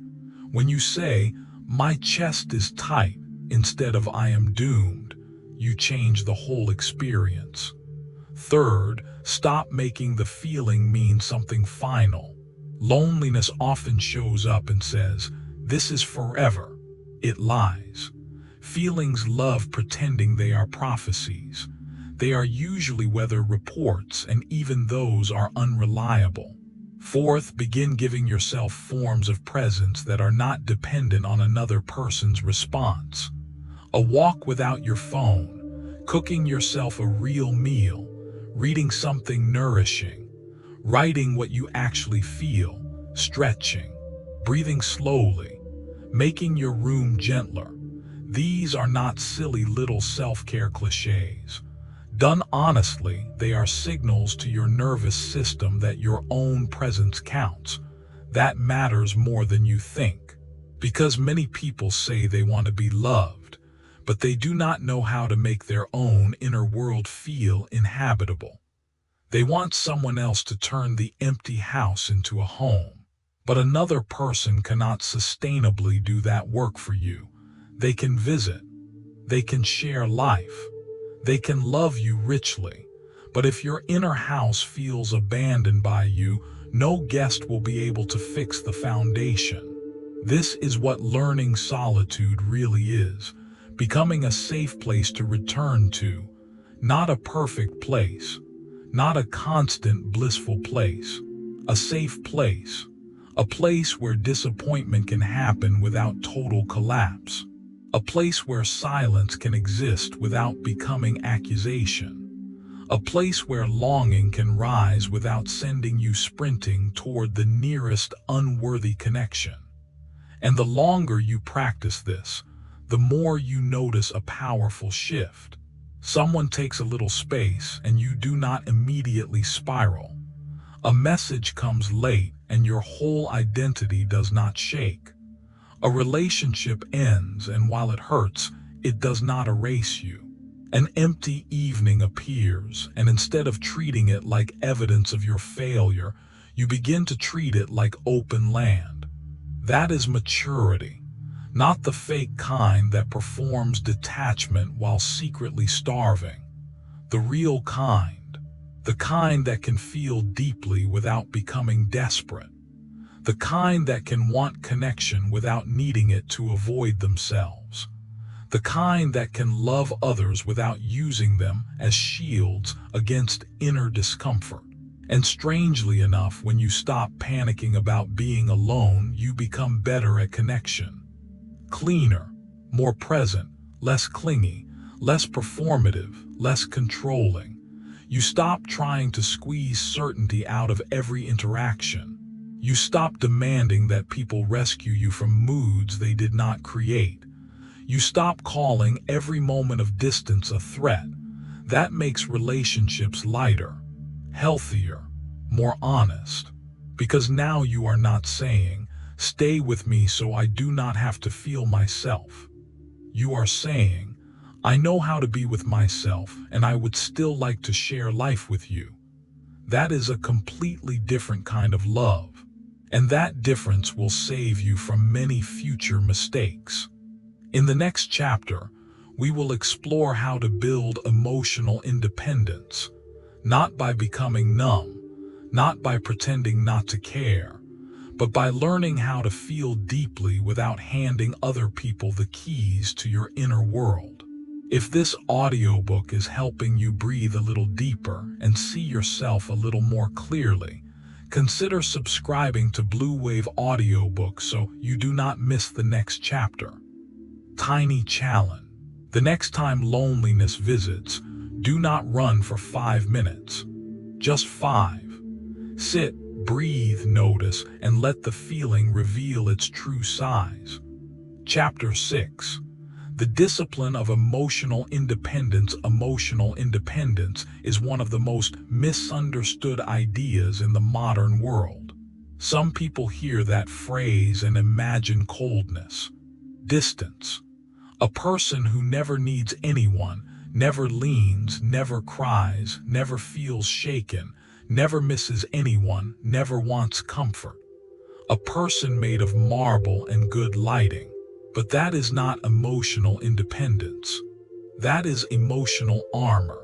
And armor may protect you in battle, but it is miserable to live in every day.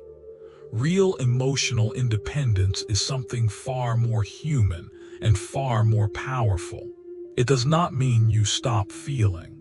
It means you stop handing your inner stability to whoever happens to be standing closest to your heart. It means you can care deeply without collapsing. It means you can feel pain without turning pain into panic. It means you can experience disappointment without making another person responsible for restoring your entire sense of self. That is a rare kind of strength. Quiet strength. Earned strength. The kind that does not need to announce itself. This chapter is about building that strength, because until you learn emotional independence, your feelings will keep running your life like reckless rulers on a fragile throne. One late message, one awkward conversation, one moment of distance, one misunderstood tone, and suddenly your peace is gone. Your mind is racing, and your body is reacting as if something enormous has happened. Sometimes something important has happened. Many times, though, your nervous system is simply treating discomfort like danger. That difference is everything. Most people are not taught how to respond to emotion. They are taught how to react to it. The moment anxiety appears, they obey it. The moment sadness rises, they rush to numb it. The moment anger surfaces, they either explode or bury it. The moment uncertainty appears, they try to control it. The moment shame whispers, they become someone else. Reaction is fast. Reaction is impulsive. Reaction wants relief now. Response is different. Response creates a pause. And that pause, tiny as it may seem, is where your freedom begins. Imagine this. Someone you care about becomes distant. Their energy changes. They respond less warmly than usual. Maybe they are stressed. Maybe they are distracted. Maybe something deeper is going on. Maybe nothing is. You do not know yet. If you are emotionally dependent, the inner chain reaction begins almost immediately. What did I do? Are they upset? Are they losing interest? Should I text again? Should I explain something? Should I ask if we're okay? Should I fix this before it gets worse? Your body tightens. Your thoughts multiply. Your attention narrows. Suddenly, your whole day is no longer your own. It belongs to the emotional mystery. You are no longer living, you are monitoring. That is how emotional dependence steals life. Now imagine the same moment from a place of emotional independence. You notice the change. You feel the discomfort. You do not pretend it is nothing. You do not become a statue, but you also do not immediately surrender your mind to it. You breathe. You observe. You let the feeling move through you without making it your ruler. You gather information before creating a whole kingdom of conclusions. That is discipline, not repression, not denial. Discipline. And discipline, despite having the reputation of a stern schoolmaster from a grim old castle, is actually an act of love. It is the choice to protect your peace from every emotional wave that wants to carry you out to sea. Emotional independence begins with one major shift. You stop asking, "How do I get rid of this feeling?" and start asking, "What is this feeling trying to show me?" That question changes the whole experience. Because feelings are not random enemies sent to torment you. They are signals, not always accurate in their conclusions, but meaningful in their presence. Anxiety may be telling you that uncertainty is activating an old fear. Anger may be telling you that a boundary was crossed. Sadness may be revealing loss. Shame may be exposing an old wound. Jealousy may be revealing insecurity, longing, or an unmet need. When you treat feelings like information instead of commands, you stop being dragged around by them. That is emotional adulthood. The emotionally dependent person says, "I feel it, so I must act." The emotionally independent person says, "I feel it, so I will listen first." That first matters. It creates room for wisdom. Without that room, emotions become tyrants. You send messages you regret. You apologize for things that were never yours to carry. You explain too much. You chase too fast. You withdraw too dramatically. You attach meaning to temporary moods. You create conflict from fear, then call the conflict proof that your fear was justified. This is why emotional dependence becomes so exhausting. It does not only make you suffer internally, it makes you act in ways that often create the very instability you were afraid of. Emotional independence interrupts that cycle. It teaches you to hold a feeling without becoming its servant. Now, let us be honest. That is not easy, because the body loves habit. If you have spent years reacting quickly, explaining reflexively, reaching for reassurance, or panicking in the face of emotional discomfort, then slowing down will feel unnatural at first. Your impulses will feel urgent. They will insist that immediate action is necessary. They will speak with the confidence of a royal messenger announcing disaster at the gates. But urgency is not always truth. Sometimes urgency is just conditioning with a louder voice. The discipline of emotional independence means learning not to obey every urge simply because it is intense. You can feel the urge to text again without texting again. You can feel the urge to defend yourself without defending yourself immediately. You can feel the urge to chase reassurance without treating reassurance as your birthright in that moment. That is power. And every time you practice it, even imperfectly, you strengthen a new inner pathway. You begin proving something to yourself. I can survive this feeling without outsourcing it. That sentence alone can rebuild a person. Because emotional dependence is often built on the hidden belief that discomfort is unbearable unless someone else helps regulate it. The minute that belief weakens, your whole life changes. You no longer need every person you care about to act correctly in order for you to remain okay. You no longer treat your peace like something other people hand out in limited portions. You begin becoming your own anchor, not because you no longer value people, because you no longer require them to carry work that belongs inside you. This does not mean you stop asking for support.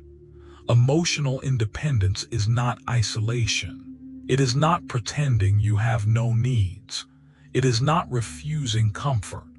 It is not turning human vulnerability into some ridiculous performance of invincibility. A truly emotionally independent person can say, "I need support," without shame. They can say, "This hurt me," without manipulation. They can ask for clarity without begging. They can ask for care without making care a demand that controls the room. That is the difference. Dependence says, "Fix this feeling for me or I will fall apart." Independence says, "I can hold myself and I may still invite you closer." That is a much cleaner kind of connection. It removes emotional blackmail from love. It removes desperation from communication. It removes the silent pressure that says, "You are now responsible for my inner weather." And when that pressure disappears, relationships become less heavy. There is more room, more honesty, more breathing space.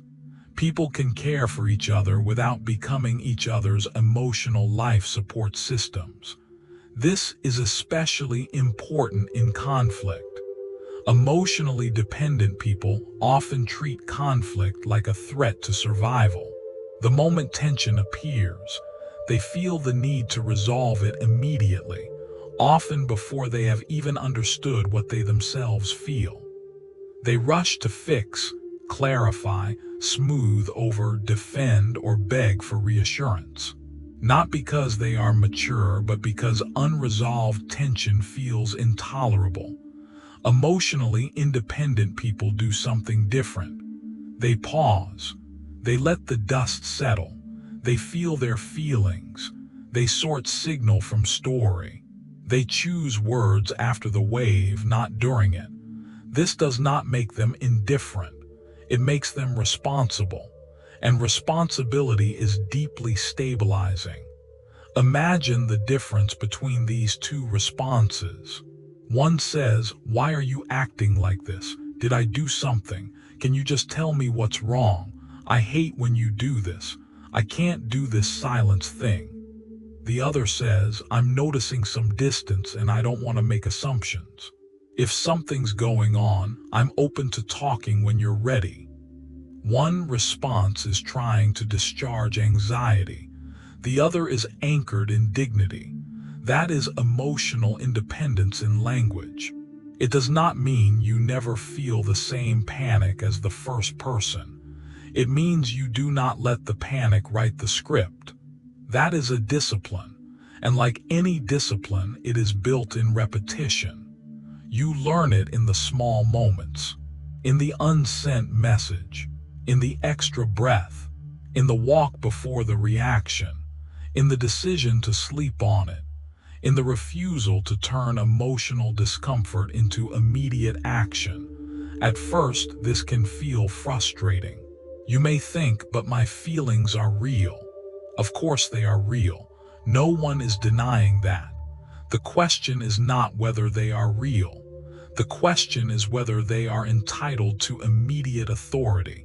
Every feeling is real. Not every feeling is a reliable commander. That truth will save you from many dramatic, unnecessary disasters.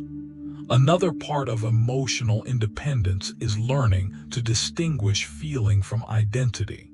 Many people say things like, "I am anxious," "I am a mess," "I am unstable," "I am too emotional." That language fuses the feeling with the self. It turns temporary states into permanent definitions. A more honest and freeing way is this: "I am feeling anxious. I am feeling triggered. I am feeling overwhelmed. I am feeling uncertain." Do you hear the difference? One traps you. The other gives the feeling a chair, not the throne. This is not word games. Language shapes perception, and perception shapes response. When you stop turning emotions into identity, you gain room to work with them rather than drown inside them. Emotional independence also asks you to take responsibility for your inner environment. That means knowing what destabilizes you, what grounds you, and what helps you return to yourself. It means recognizing when you are hungry, sleep-deprived, overstimulated, lonely, or already carrying stress before you interpret every shift in a relationship as proof of doom. Sometimes you are not having profound insight. Sometimes you are simply tired and spiraling like a poet who forgot to eat lunch. That matters too. Care for the nervous system is part of emotional independence. Sleep, food, movement, quiet, reflection, boundaries around overstimulation. These things sound ordinary, which is precisely why many people ignore them while trying to solve highly emotional problems. But a dysregulated body will invent stories faster than a gossiping kingdom. So yes, emotional independence is psychological. It is also physical. A regulated body gives you a better chance at a regulated response. And over time, this discipline builds something extraordinary: trust in yourself. You stop fearing your own feelings because you know you can handle them.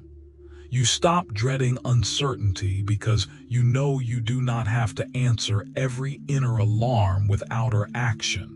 You stop seeing emotional waves as proof that you are broken. You learn they can move through you without taking your dignity with them. That trust becomes your anchor. With it, you can love deeply without drowning. With it, you can hear criticism without collapsing. With it, you can experience endings without begging. With it, you can feel anger without becoming cruel. With it, you can feel sadness without turning it into an identity. With it, you can be disappointed without becoming desperate. That is what people mean when they say someone feels grounded. It is not that they never hurt. It is that they do not abandon themselves when they do. And once you stop abandoning yourself, your whole presence changes. Your energy becomes cleaner. Your communication becomes steadier. Your boundaries become clearer. Your love becomes less frantic, less controlling, less hungry. You no longer need to force closeness every time distance appears. You can let life breathe. That is a form of elegance the world rarely teaches. In the next chapter, we are going to explore one of the most common ways people lose themselves while trying to be loved: overgiving.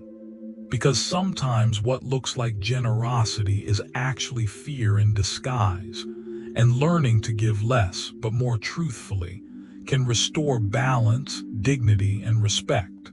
If this audiobook is helping you build a stronger inner world, consider subscribing to Blue Wave Audiobook so you can keep going with the next chapter. Tiny, useless fact before you go. Your brain can process emotional signals faster than your conscious mind can explain them, which is one reason a feeling can hit you before you have words for it. Your next move matters more than your first wave. Chapter 7. Stop overgiving to feel worthy. Overgiving can look beautiful from the outside. It can look generous, loyal, warm, thoughtful. It can look like maturity. It can sound like love. It can even earn praise. People may call you selfless. They may say you have a big heart.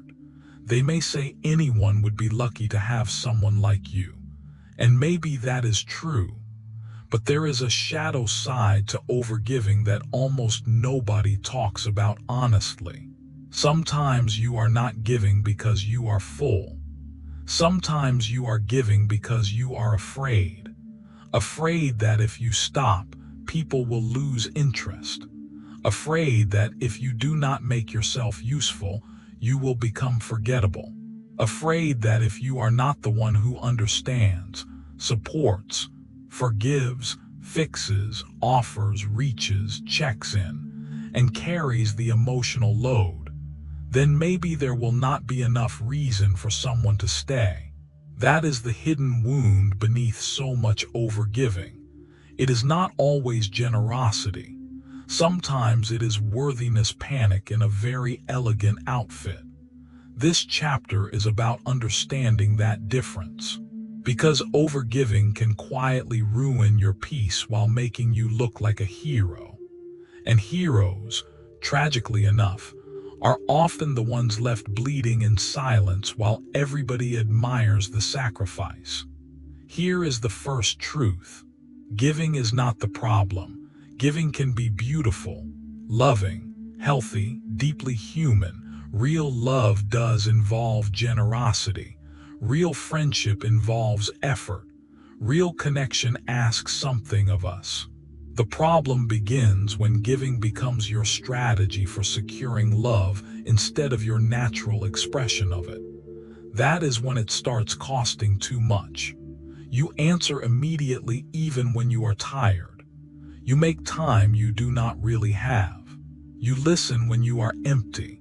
You keep understanding after you have already been hurt.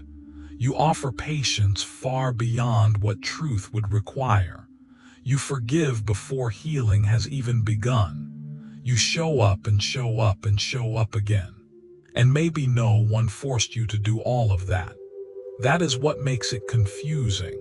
You volunteered, but you volunteered from fear, not freedom. That distinction matters more than most people realize, because fear-based giving drains you. Freedom-based giving nourishes you. One leaves you resentful, the other leaves you peaceful. One is an effort to earn your place. The other is an expression of your fullness. So how do people end up overgiving in the first place? Usually the pattern begins with an old emotional bargain.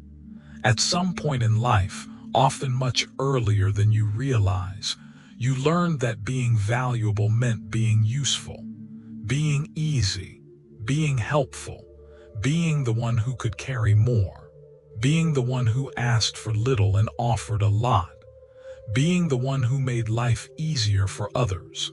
That lesson can get wired in deeply. If praise came when you performed, you learned to perform. If affection came when you were helpful, you learned to help. If attention came when you anticipated needs, you learned to anticipate. If peace came when you managed everyone else's emotions, you learned to manage them. Then, later in adult relationships, you do not just show up as yourself. You show up as an emotional service provider. You start believing, often without saying it out loud, that your presence alone may not be enough. So you add extras, more understanding, more flexibility, more emotional labor, more chances, more access, more patience, more effort, more self-erasure disguised as devotion. You do not just want to be loved. You want to become indispensable. That is where overgiving becomes dangerous. Because the moment your worth gets tied to being needed, you stop asking a crucial question. Do they love me, or do they love what I keep providing? That question can shake a person to the core. Because if you are honest, sometimes what you call connection is actually a system of dependency. They come to you because you soothe them, rescue them, support them, validate them, organize things, initiate things, soften things, fix things, explain things, and absorb things. And yes, they may appreciate you, but appreciation is not always intimacy. People can appreciate what you do and still not deeply value who you are. That is a painful truth, but it is one worth facing, because otherwise you will keep offering more and more in the hope that eventually effort will transform into reciprocity. Sometimes it does not. Sometimes it just teaches people that your love comes without limits and your energy is endlessly available, and that creates imbalance. Overgiving makes imbalance look normal. At first, you may not notice it, or maybe you do notice it, but you tell yourself the relationship is just going through a phase. You say you are just being supportive. You say love means giving without keeping score. You say you do not want to be transactional. You say they have a lot on their plate. You say they need time. You say they show love differently. You say nearly everything except the truth. The truth is that you are exhausted from carrying more than your share, exhausted from being the emotional engine of the relationship, exhausted from hoping your effort will finally teach someone how to value you properly, exhausted from pretending generosity does not hurt when it is fueled by fear. Sooner or later, that exhaustion turns into resentment. And resentment is often the unpaid bill for chronic overgiving. It whispers things like, "Why am I always the one reaching out? Why do I do so much and still feel unseen? Why do I keep pouring into this? Why do I feel lonely while giving this much? Why do I matter most when I am useful?" Those questions are not signs that you have become selfish. They are signs that your giving is out of alignment. The mind likes to romanticize overgiving. It says it is noble, deep, rare. It likes to imagine that one day someone will look at all you sacrificed and finally understand your value in full. Like some great emotional courtroom drama where the truth is revealed and justice is served. But life is rarely that cinematic. More often, people adapt to what you consistently offer. If you teach them that access to you requires little effort, many of them will not magically decide to give more later. They will simply get used to receiving more, not always maliciously, not always consciously, just habitually. That is the hard part for overgivers to accept.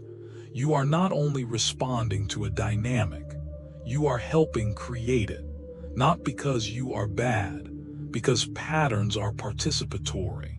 When you overgive, you remove the natural pressure for mutuality. You fill every gap before the other person has to step into it. You answer every silence before they have to reach. You carry every emotional burden before they have to feel the weight of their own absence. You keep the whole structure standing while wondering why no one else is learning how to build. That is why overgiving often attracts undergiving.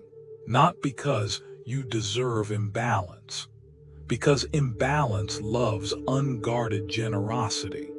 And if you have never been taught to protect your energy, you can spend years trying to prove your value by giving more to people who only become less responsible in response. Now let us go deeper. Why does overgiving feel so emotionally compelling?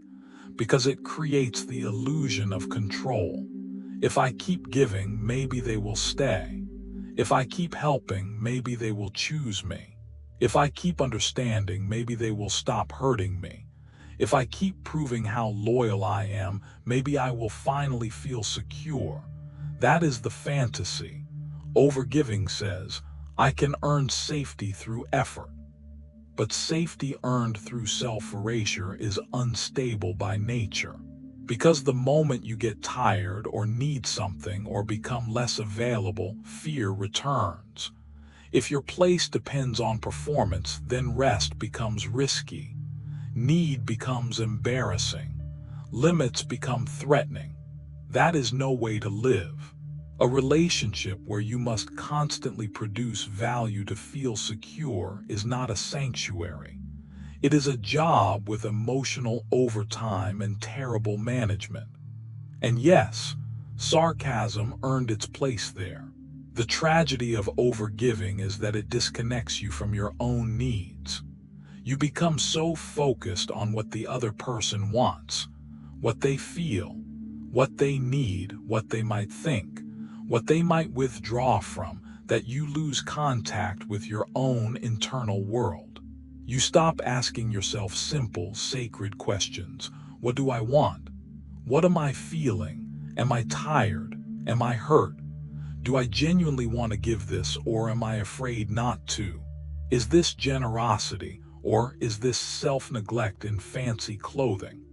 Those questions bring you back to yourself, and returning to yourself is the only way out of overgiving, because healing does not begin when you become less loving. It begins when you become more honest. Honest about your motives, honest about your limits, honest about the quiet deals you have been making against your own peace. One of the most powerful questions you can ask before giving is this: if I were not afraid of losing them, would I still do this? Sit with that, because that question exposes everything. It shows you whether the gift is clean or loaded, whether the effort is free or fearful, whether you are participating in love or trying to purchase security. At first, asking that question can feel uncomfortable. You may realize how many of your loving habits were actually built on anxiety. You may see that you were not simply generous. You were bargaining, pleasing, protecting, performing, trying to stay indispensable so you would not have to face the terror of feeling ordinary and still worthy. That realization can sting, but it is also liberating, because once you see it, you can change it, and the change starts small. You do not have to become cold overnight. You do not have to pull back in some dramatic way and announce your transformation like a warlord returning from exile. You simply begin giving with intention. You pause before saying yes. You notice resentment early instead of late. You let texts sit for a minute if you are tired. You stop offering help before it is asked for. You allow others to carry their share of emotional responsibility. You leave some space in the connection and see what they do with it. That last part is revealing, because when you stop overfunctioning, truth appears. Some people step forward. Some people finally contribute. Some people notice. Some people care. Some people meet you halfway, and some people do not. That is not cruelty from the universe. That is clarity. Overgiving often keeps you too busy to see reality. You are always in motion, always compensating, always filling the void, always creating the appearance of closeness through effort. But when you stop flooding the relationship with your labor, you find out what is actually there. That discovery may hurt, but false comfort is more expensive than true pain. If someone disappears when you stop overextending, they were attached to the service, not the soul. They may have liked your availability more than your actual presence. They may have relied on your endless effort as the glue of the connection. And while that is painful, it is far better to know than to spend 5 more years financing a bond that only survives through your depletion. Remember this: anyone can enjoy your overgiving. Not everyone can honor your full humanity. Healthy love is not built on one person bleeding and calling it devotion. Healthy love involves movement in both directions, care flowing both ways, effort that breathes, support that does not turn one person into an emotional utility machine, love that respects your limits instead of quietly depending on your lack of them. And when you begin giving less from fear, something strange and beautiful happens. Your presence gains weight. Your yes means more because it is no longer automatic. Your time becomes more valuable because it is no longer handed out to buy reassurance. Your care becomes cleaner because it is no longer tangled up with panic. Your relationships become more honest because space now exists for mutual effort. This is where respect begins to grow.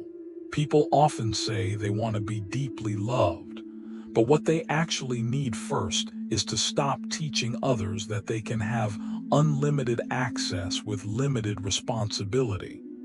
Boundaries create value. Limits create clarity. Self-respect creates structure, and structure is good for love. Contrary to what fear says, love does not thrive in endless availability. It thrives in mutuality, in choice, in clean giving, in rest, in truth, in the freedom to say no without the whole bond being threatened. Overgivers often fear that if they stop doing so much, they will become less lovable. But the opposite is often true. When you stop performing worthiness through labor, you become more real, more stable, more restful to be around, less resentful, less controlling, less silently transactional. Your giving starts to come from desire instead of dread. That kind of energy feels different. People may not be able to explain it, but they feel it. And even more importantly, you feel it. You feel the relief of no longer betraying yourself in the name of care. You feel the dignity of letting other adults carry their own emotional weight. You feel the peace of giving when you mean yes, and stopping when you mean no. You feel the difference between love and compulsion. That difference is life-changing, because overgiving is not proof that you love well. Sometimes it is proof that you are afraid to be loved without performing. And the day you stop performing is the day you begin to find out who is actually capable of meeting you. That day can be terrifying. It can also be holy, because you are no longer asking, "How much can I offer to become necessary?" You are beginning to ask, "Who can value me even when I am not overextending?" That is a much better question. In the next chapter, we will talk about the thing that makes this shift sustainable: boundaries. Not as walls, not as punishment, but as one of the highest forms of self-love a person can practice. If this audiobook is helping you see the hidden patterns underneath your relationships, consider subscribing to Blue Wave Audiobook so you can continue with the next chapter. Tiny challenge. Before you say yes to the next thing someone asks of you, pause and ask yourself one honest question. Do I want to give this, or am I afraid not to? Chapter 8. Boundaries are the highest form of self-love. Most people do not hate boundaries because boundaries are wrong. They hate boundaries because boundaries change the balance. A boundary interrupts old access. It stops familiar patterns. It exposes hidden expectations. It forces truth into places where comfort used to rule. And if you were raised, trained, or conditioned to believe that love means being endlessly available, endlessly understanding, endlessly reachable, endlessly soft, then boundaries will not feel natural at first. They will feel dangerous. They may feel rude, cold, selfish, unnecessary, too much, too harsh for someone like you. But that is exactly why this chapter matters. Because without boundaries, self-love stays theoretical. You can say all the right things about worth. You can promise yourself peace. You can understand attachment, loneliness, guilt, overgiving, and emotional dependence with the sharp insight of a wise old scribe. But if you do not know how to draw a line around your time, your body, your energy, your emotional safety, your availability, and your limits, then the world will keep walking into your life as if every room is open, every door is unlocked, and every part of you is public property. That is not love. That is exposure mistaken for kindness. A boundary is not a punishment. It is not revenge. It is not emotional theater. It is not a wall built to make other people suffer. A boundary is a definition. It says, this is what I am available for. This is what I am not available for. This is how close you may come without damaging what is sacred in me. This is where your needs end and my self-respect begins. That kind of clarity changes everything. Because one of the great tragedies of people who struggle with self-worth is that they often try to create safety through understanding instead of structure. They explain, accommodate, empathize, tolerate, and soften. They keep hoping that if they are kind enough, patient enough, clear enough, generous enough, the relationship will naturally become respectful. Sometimes it does. Often it does not, because respect does not grow best where there are no edges. Respect grows where there is clarity. Let that land. When people never encounter your limits, they learn the shape of your availability, not the depth of your humanity.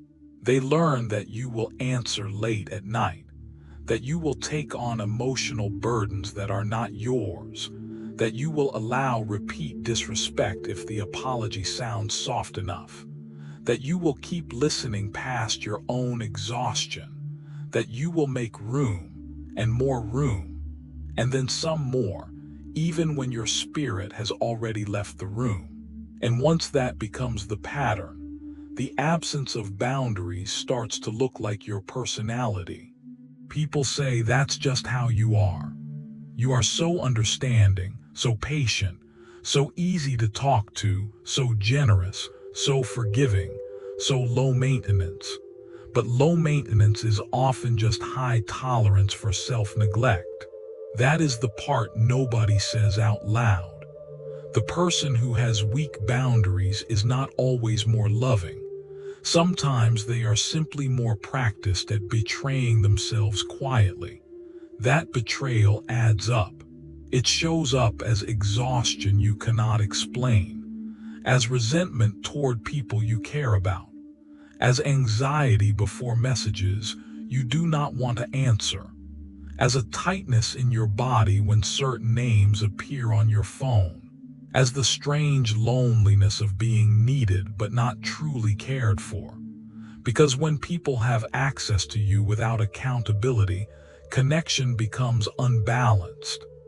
They take your time, your patience, your emotional labor, your understanding, and sometimes your silence, and they begin to assume that all of it is part of the package. A boundary interrupts that assumption. It says, no, you do not get unlimited access to me simply because I once cared. No, you do not get to reach into my peace every time your own life becomes chaotic. No, you do not get to wound me repeatedly and call my endurance love. No, you do not get to treat my energy like a public well. That is not cruelty. That is self-respect speaking in a full voice. Many people misunderstand boundaries because they imagine boundaries are about controlling others. They are not. You cannot control whether someone lies, withdraws, manipulates, guilt trips, oversteps, or acts carelessly. You cannot control whether someone becomes disappointed when you change. You cannot control whether they agree with you. You cannot control whether they call you difficult, dramatic, distant, selfish, or different. A boundary is not, you must become another person so I can feel okay. A boundary is, if this behavior continues, here is what I will do to protect myself. Do you see the difference? One tries to rule the other person. The other governs the self. That is mature love, because boundaries are not mainly about keeping people out. They are about keeping you in. They keep you connected to your own truth. They stop you from being dragged away from yourself by every request, every demand, every crisis, every disappointment, every emotionally entitled person who mistakes your kindness for permanent access. Without boundaries, your inner life becomes crowded. Everyone gets a say. Everyone gets a turn. Everyone gets to lean on you, pull from you, press on you, ask from you, expect from you. And slowly, your own voice becomes harder to hear. Boundaries restore that voice. They create enough space for your nervous system to breathe. That is one reason boundaries feel so emotional in the beginning. People often think the discomfort means the boundary is wrong. But usually the discomfort means you are finally interrupting a pattern that once kept others comfortable at your expense. Of course it feels intense. You are changing the rules. And people do not always smile when the rules stop favoring them. This is especially true if you were known as the one who always says yes, the one who always responds, the one who always gives one more chance, the one who can absorb difficult behavior without making a scene, the one who does not require much, the one who handles things quietly. That version of you may have made life easier for others, but easy for others is not always healthy for you. Read that again and give it the weight it deserves.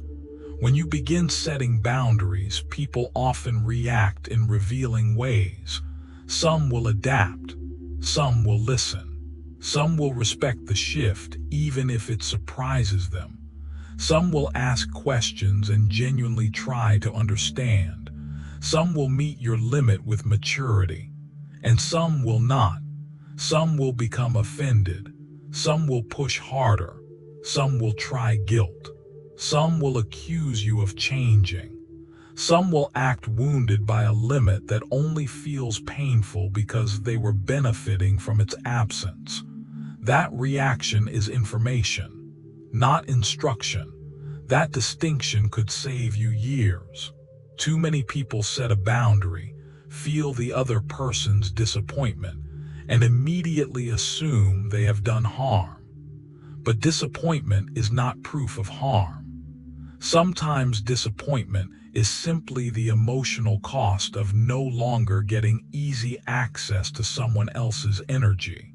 If you have been overgiving for a long time, boundaries can feel like withdrawal, not only for you but for the people around you. They were used to your availability, used to your flexibility, used to your emotional labor, used to your speed, used to your silence, used to your ability to absorb things that should never have landed in your lap in the first place. So yes, when you change, there may be turbulence. That does not mean you are wrong. It means the system is adjusting. And to be honest, some systems deserve to collapse. Because a relationship that can only survive if you have no limits is not a relationship built on love. It is a structure built on your lack of protection. True connection can survive honesty. True connection can survive a slower reply. True connection can survive no. True connection can survive I'm not available for that. True connection can survive that hurt me. True connection can survive I need space. True connection can survive your humanity. If it cannot, then what was being preserved before was not closeness. It was compliance. That is why boundaries deepen love when love is real. They remove confusion. They stop hidden resentment from piling up. They replace silent suffering with visible truth. They allow both people to know where the line is instead of constantly guessing, overstepping, apologizing, and repeating the cycle. People often think boundaries make love smaller. In reality, boundaries make love cleaner. Without boundaries, you say yes when you mean no. Then resentment grows. Then distance grows. Then confusion grows. Then the relationship starts decaying beneath a surface of politeness. You are technically still there, but your spirit is withdrawing because your limits are being ignored. Sometimes by others, sometimes by you. With boundaries, something different happens. Your yes becomes real because it is not forced. Your care becomes more honest because it is not extracted. Your presence becomes more meaningful because it is chosen, not drained from you through guilt or obligation. This is why boundaries are one of the highest forms of self-love. Not because they look strong, because they protect what is sacred. Your time is sacred. Your body is sacred.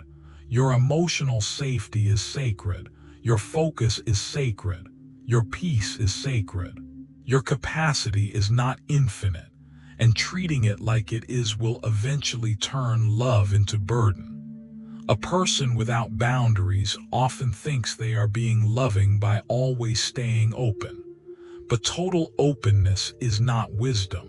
A house without doors is not hospitable. It is unsafe. That metaphor matters. Doors do not mean no one is welcome. Doors mean entry is conscious. Doors mean there is an inside worth protecting. Doors mean not everyone enters at every hour in every mood with muddy boots and loud demands and leaves expecting gratitude. Boundaries are the doors of the self.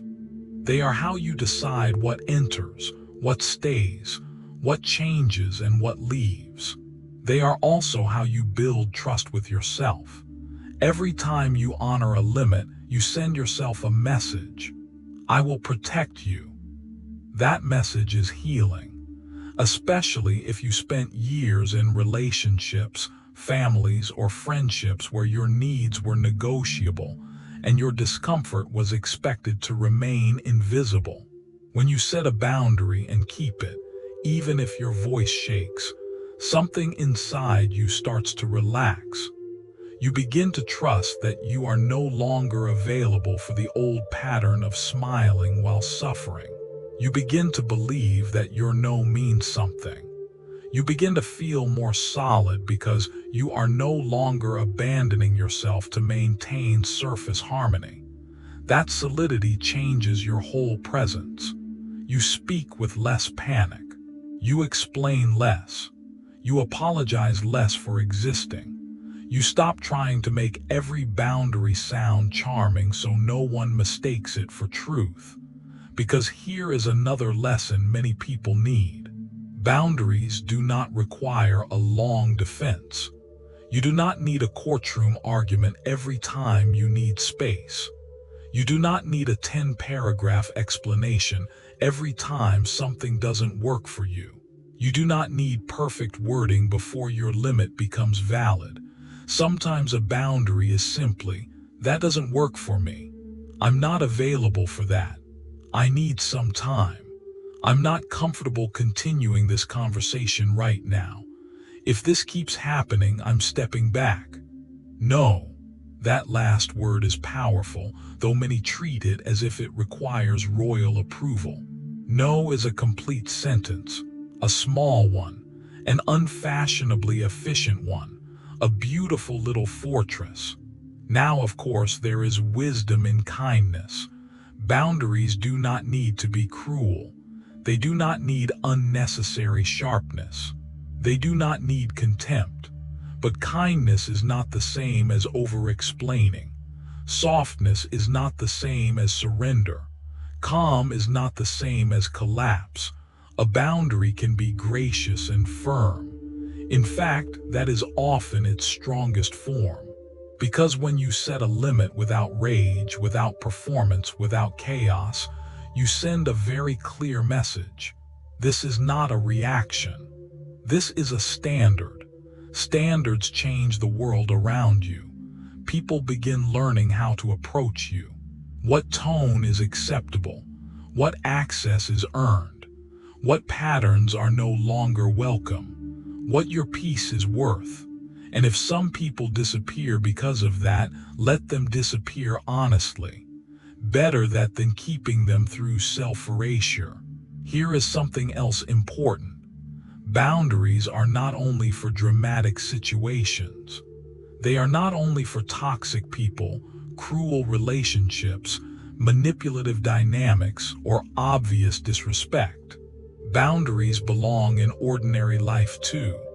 They belong in your schedule, in your phone habits, in your availability, in how quickly you respond, in how much emotional processing you do for others, in how much you reveal before trust is earned, in how much access you allow simply because someone wants it. A lot of suffering comes not from huge betrayals, but from chronic overexposure. Too much access too early, too often, with too little discernment. Then when the relationship becomes unbalanced, you feel trapped because you handed over intimacy before structure existed. Boundaries slow that down. They make room for discernment. And discernment is one of love's most neglected allies. Without it, you confuse closeness with compatibility. You confuse being needed with being valued. You confuse instant access with intimacy. You confuse emotional intensity with trust. Boundaries help you see more clearly. They allow time to reveal character. They let people demonstrate whether they can respect distance, honesty, pacing, and limits. They expose who becomes more caring when you become clearer, and who becomes more agitated when your availability is no longer automatic. That knowledge is precious, because it helps you stop choosing people based only on chemistry, longing, guilt, habit, or fear of loneliness. It helps you choose based on reality, and reality is where peace lives. Still, let us be honest. Setting boundaries can feel lonely at first, not because boundaries are wrong, because they end certain forms of easy access. You may have fewer chaotic conversations, fewer emotionally draining exchanges, fewer late-night rescues, fewer people leaning on you without reciprocity, fewer situations where you are over-functioning to hold things together. That can feel strangely empty before it feels peaceful. Give it time. What seems like emptiness at first is often just the quiet that appears when self-betrayal stops making so much noise. Soon, that quiet becomes relief. You sleep better, your body loosens, your resentment decreases, your relationships become more truthful, your yes becomes lighter, your no becomes cleaner. Your life starts to feel like it belongs to you again. That is what boundaries protect, belonging to yourself. And once you taste that, it becomes much harder to go back to living wide open in ways that leave you constantly depleted. This chapter is not telling you to become hard. It is asking you to become clear. Clear about what you allow, clear about what drains you, clear about what your body has been trying to say, clear about what love requires and what it never should. Love should not require endless access to your peace. Love should not require silence about your pain. Love should not require you to remain agreeable while your spirit withers. Love should not depend on your inability to say no. If it does, it is not asking for your heart. It is asking for your boundaries to disappear. Do not grant that request. In the next chapter, we move into one of the final emotional traps that makes boundaries feel so hard to keep: guilt. Because for many people, the moment they choose themselves, guilt rises like an old law trying to pull them back into obedience. If this audiobook is helping you build stronger edges around what matters most, consider subscribing to Blue Wave Audiobooks so you don't miss the next chapter. Tiny useless fact before you go. Your skin is your largest organ, which feels oddly appropriate here, because even your body seems to understand that healthy things need boundaries. Chapter 9. Choosing yourself without guilt. There comes a strange moment in healing that almost nobody prepares you for. It is not the moment you first recognize the pattern. It is not the moment you finally set a boundary. It is not even the moment you decide you are done chasing. It is the moment after. The moment when you do the healthy thing and feel guilty anyway. You say no and your chest tightens. You take space and your mind starts arguing with you. You stop over-explaining and suddenly you feel rude. You protect your peace and some old part of you whispers, "Who do you think you are?" That moment confuses people because they assume guilt must mean they have done something wrong. But guilt does not always mean wrongdoing. Sometimes guilt means you are breaking an old agreement, and those old agreements are often the invisible chains around your life. This chapter is about those chains. It is about why choosing yourself can feel unnatural, uncomfortable, even cruel at first, especially if you have spent years making other people's comfort the center of your emotional world.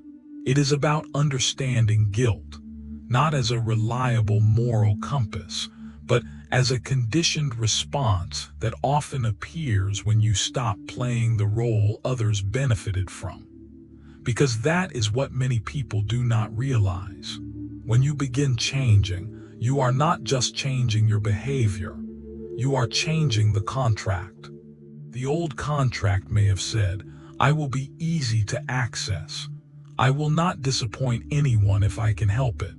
I will explain myself until everyone feels okay. I will manage the tension. I will absorb the discomfort. I will take less so the relationship can hold more." Then one day you stop. You say, "No, that doesn't work for me." You say, "I need time." You say, "I'm not available for that." You say, "I understand your feelings, but I'm not changing my decision." And suddenly guilt rises like a trumpet blast from some ancient battlefield. Why? Because the old self was built around accommodation. The old self survived by being understandable, agreeable, generous, reachable, useful, and emotionally manageable. The old self believed love was safer when you took up less space. The old self believed belonging required self-editing. So when you choose yourself, you are not just making one healthy decision. You are betraying an identity that once kept you safe. That is why guilt feels so intense. It is not just about the present moment. It is about all the years your nervous system learned to associate self-prioritization with danger. If disappointing others once led to withdrawal, criticism, coldness, rejection, or conflict, then your body may still read self-honoring behavior as a threat. That does not mean the behavior is wrong. It means the wiring is old. This is one of the great tragedies of emotional healing. The healthier choice does not always feel healthier at first. Often it feels uncomfortable, disloyal, exposed, even selfish, especially to someone who has spent a lifetime confusing self-sacrifice with goodness. A lot of people think selfishness is choosing yourself. It is not. Selfishness is choosing yourself at the expense of everyone else's humanity. Choosing yourself in a healthy way means including your humanity in the equation. It means your needs count too. Your limits count too. Your energy counts too. Your truth counts too. That should be obvious. And yet, for people trained to abandon themselves, it feels revolutionary, almost scandalous. like you are storming your own old castle and refusing to kneel anymore. That is because guilt thrives in systems where your role was to be endlessly available. Let us name some of those roles. The one who understands, the one who forgives quickly, the one who checks in first, the one who keeps everyone calm, the one who smooths things over, the one who never asks for too much, the one who can be counted on to carry more than their share. If you have lived inside one or more of those roles, then the moment you stop performing them, guilt often appears as a defense mechanism. It tries to drag you back into familiarity. It says, this is not who you are. It says, you are becoming cold. It says, what if they think you've changed? It says, what if they leave? It says, what if you regret being this firm? But listen carefully. Sometimes you've changed is not an accusation. Sometimes it is proof. Proof that you are no longer volunteering for your own quiet disappearance. Guilt becomes especially strong when other people react to your change. And many will. Not all, but enough. They may become disappointed, confused, annoyed, defensive. They may say you are distant now, harder to read, less available, different. Again, they may be right. You are different. You are no longer trying to earn love by offering unlimited access to your peace. That difference may inconvenience people. And if you have spent years equating inconvenience with wrongdoing, you will mistake their discomfort for your failure. Do not do that. Other people's discomfort is not automatic evidence that you are wrong. Sometimes their discomfort is simply the emotional sound of a system changing. They were used to your old availability. They were used to your rapid responses, your over-explaining, your emotional labor, your willingness to bend. When that changes, they must recalibrate. Some people will. Some will resist. That resistance tells you a great deal. It tells you who loved your presence and who relied on your compliance. It tells you who can adapt to your truth and who was only comfortable with the edited version of you. It tells you whether the relationship had room for your humanity or only for your service. That information is priceless, but it can still hurt. Because choosing yourself often means tolerating being misunderstood. And for many people, that is one of the hardest things in the world. Why? Because if your identity was built around being good, kind, understanding, or easy to love, then being misunderstood feels like moral danger. It feels like collapse. It feels like losing your image, your role, your place in the bond. You may think, if they see me as selfish, maybe I am selfish. Not necessarily. Sometimes they are simply seeing the version of you that now has edges. And edges are not cruelty. Edges are structure. Without structure, your life becomes public property. Without structure, every request feels like a test. Every conflict feels like an emergency. Every disappointed reaction feels like a summons back into self-betrayal. Structure says, I am here, I care, and I also have limits. That sentence alone can transform an entire life. Still, guilt may keep showing up. It may whisper after every boundary, after every declined invitation, after every slower reply, after every moment you choose rest over performance, after every instance where you do not rush in to rescue someone from the consequences of their own behavior. And when guilt shows up, many people do one of two things. They either obey it immediately and undo their decision, or they shame themselves for feeling it. Neither response helps. The wiser path is to question guilt, not erase it. Question it. Ask, What rule do I think I'm breaking right now? That question exposes the invisible laws running your emotional world. Maybe the rule is, good people don't disappoint others. Maybe the rule is, if someone is upset, I must fix it. Maybe the rule is, my needs are less important than harmony. Maybe the rule is, if I set limits, I will lose love. Maybe the rule is, being available is proof of being caring.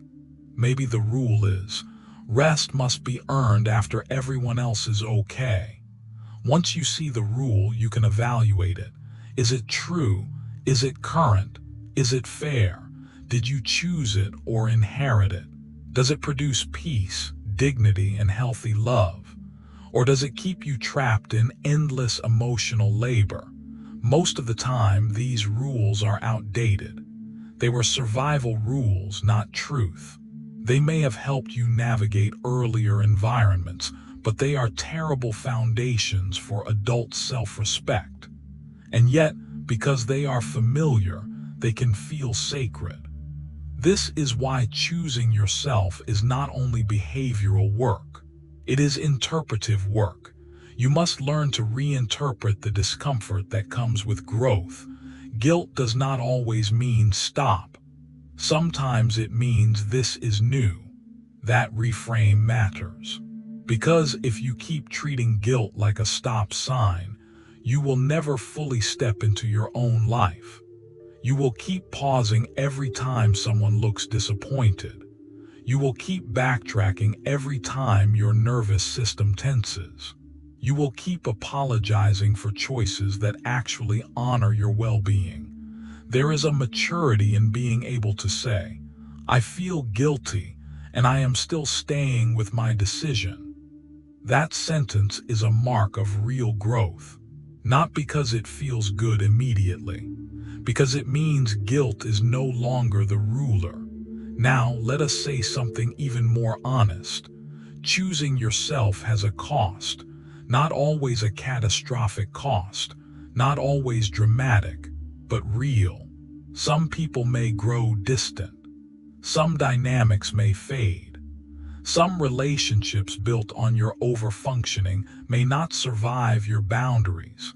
Some people may never fully understand your change because the old version of you served them too well. This does not mean your growth was a mistake. It means your growth revealed what was true. There is grief in that. You may grieve being liked more easily. You may grieve being perceived as endlessly generous. You may grieve the identity of being the one everyone could count on, even if that role was slowly crushing you. You may grieve the illusion that healthier choices would make everyone celebrate your healing. They won't. Some people will miss the convenience of your self-neglect. Let them. Read that slowly.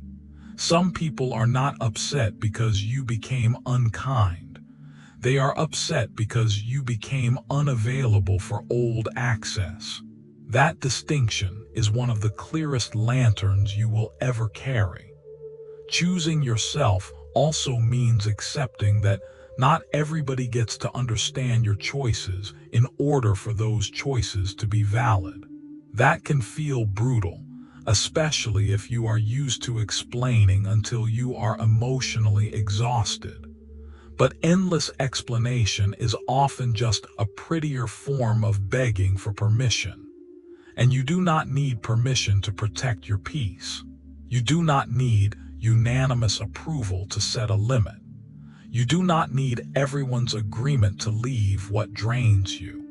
You do not need to be understood by those committed to misunderstanding the healthier version of you. Some explanations are useful. Many are a trap that says, maybe if I explain it perfectly enough, they will stop being disappointed, and then I can feel okay about choosing myself. But what if they remain disappointed? What then? This is where self-respect enters. Self-respect is quieter than guilt. It does not panic. It does not shout. It does not scramble for applause. It simply holds the line. It says, I know this is uncomfortable, but I am not turning against myself to restore other people's temporary comfort. That is not harshness. That is loyalty. Real self-love is not always soft and glowing and aesthetically pleasing. Sometimes it is a disciplined refusal to betray yourself again. Sometimes it is saying no with a shaking voice. Sometimes it is letting someone be upset. Sometimes it is ending the conversation. Sometimes it is declining to explain for the 10th time. Sometimes it is walking away from a dynamic that only worked when you made yourself smaller. That is sacred work. Uncelebrated often, but sacred. Over time, something beautiful happens when you keep choosing yourself despite guilt. The guilt changes shape. At first it is loud, then it becomes familiar, then it becomes information instead of command. Then one day, you notice it no longer has the same grip, and in its place, something stronger grows. Self-trust. You begin to trust that you will protect yourself when it matters. You begin to trust that your no has weight. You begin to trust that discomfort will not automatically send you running back into old patterns. You begin to trust that you can survive disappointment, disapproval, distance, and even loss without dissolving. That trust changes the way you move through the world. You speak more slowly. You react less impulsively. You stop overcommitting. You stop volunteering for emotional chaos. You stop treating every request as an obligation. You stop confusing guilt with morality. And perhaps most importantly, you begin to understand that love given from obligation is heavy. Love given from fear is unstable. Love given from guilt is often mixed with resentment. But love given from freedom, from actual choice, is clean. When you choose yourself properly, you do not become less loving. You become more honest in love. You stop giving to avoid rejection. You stop helping to earn worth. You stop staying to avoid guilt. You stop saying yes when your spirit is already gone. And that honesty purifies your relationships. Some will deepen, some will end. Both outcomes are useful, because in the end, choosing yourself is not about becoming selfish, unkind, or unreachable. It is about no longer removing yourself from the equation every time life asks something of you. It is about standing in your own life as a participant, not a servant. It is about saying, my peace matters too. My body matters too. My time matters too. My inner world matters too. I will not keep offering myself as payment for belonging.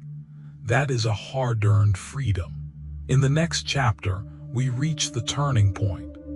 What happens when you stop begging completely, when the chase falls away, when your energy changes, and the whole structure of your inner life begins to shift? This is where everything starts to move differently. If this audiobook is helping you reclaim your voice, consider subscribing to Blue Wave Audiobooks so you don't miss the next chapter. Tiny challenge. The next time guilt appears after a healthy decision, do not obey it immediately. Ask it one question. What old rule are you trying to protect? Tiny useless fact. Your brain is extremely efficient at repeating old emotional patterns, which is inconvenient, dramatic, and frankly a little rude. But it also means new patterns can become stronger with repetition. Chapter 10. When you stop begging, everything changes. The change does not begin with a grand speech. It does not begin with a final text message worthy of a movie. It does not begin with dramatic music, a perfect comeback, or one glorious moment where everyone suddenly realizes your value and falls to their knees in regret like peasants before a returning monarch. No, the real change begins much more quietly than that. It begins the first time you feel the urge to chase and do not. The first time your phone stays on the table and you let silence be silence. The first time you notice distance and refuse to turn yourself into a detective, therapist, entertainer, and emergency response unit all at once. The first time you feel uncertainty and choose dignity over panic. The first time you stop trying to convince someone to give you what they would offer freely if they truly wanted to. That is where it starts. And because it starts so quietly, many people miss how powerful it really is. But make no mistake, this is the turning point. Because the moment you stop begging for love, attention, reassurance, understanding, consistency, or basic respect, your entire inner world begins to reorganize itself. At first, the outside may look exactly the same. The same people, the same phone, the same memories, the same unanswered questions, the same temptations to reach, explain, rescue, prove, soften, wait, and hope. But inside, something has shifted. And once that inner shift begins, nothing stays the same for long. The first thing that changes is your energy, not in a mystical, float-through-the-air way. Let us not become ridiculous, but in a real, human, deeply noticeable way. When you stop begging, your energy becomes less scattered. For so long, you may have been leaking attention everywhere, into overthinking, into rereading messages, into rehearsing conversations that never happened, into trying to interpret someone's mood like it was sacred scripture, into hoping that if you just found the right words, the right timing, the right softness, the right balance of care and patience, then the relationship would finally become safe. That kind of living is exhausting, not just emotionally, mentally, physically, spiritually, if you like that word. It drains the color from your days. It turns ordinary mornings into quiet battles. It makes your nervous system feel like it is standing guard at the border of some unstable kingdom. So when you stop begging, energy starts returning to you. You wake up and notice you are thinking about your own life again. You notice your focus returning to your work. Your body feels less tense. Your thoughts no longer revolve around one person's level of warmth. You stop checking your phone as if it contains your verdict. That return of attention is not small. Attention is life force. Where your attention goes, your days go, your peace goes, your identity goes. And for many people, begging is really just prolonged misplacement of attention. They give enormous amounts of mental and emotional energy to people who have not earned that degree of power. When you stop, it is as if the kingdom gates close and your resources stop being looted. That alone changes everything. The second thing that changes is your relationship with silence. Silence used to feel dangerous. A pause meant something was wrong. A delay meant something was ending. Distance meant rejection. Ambiguity meant panic. So you rushed to fill every empty space.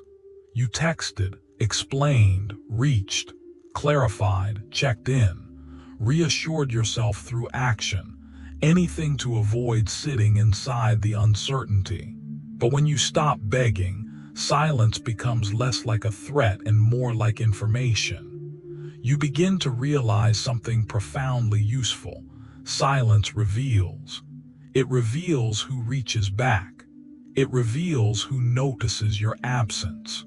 It reveals who was relying on your constant effort to keep the bond alive. It reveals whether the connection has roots or whether it was only surviving on your labor. That is uncomfortable, yes.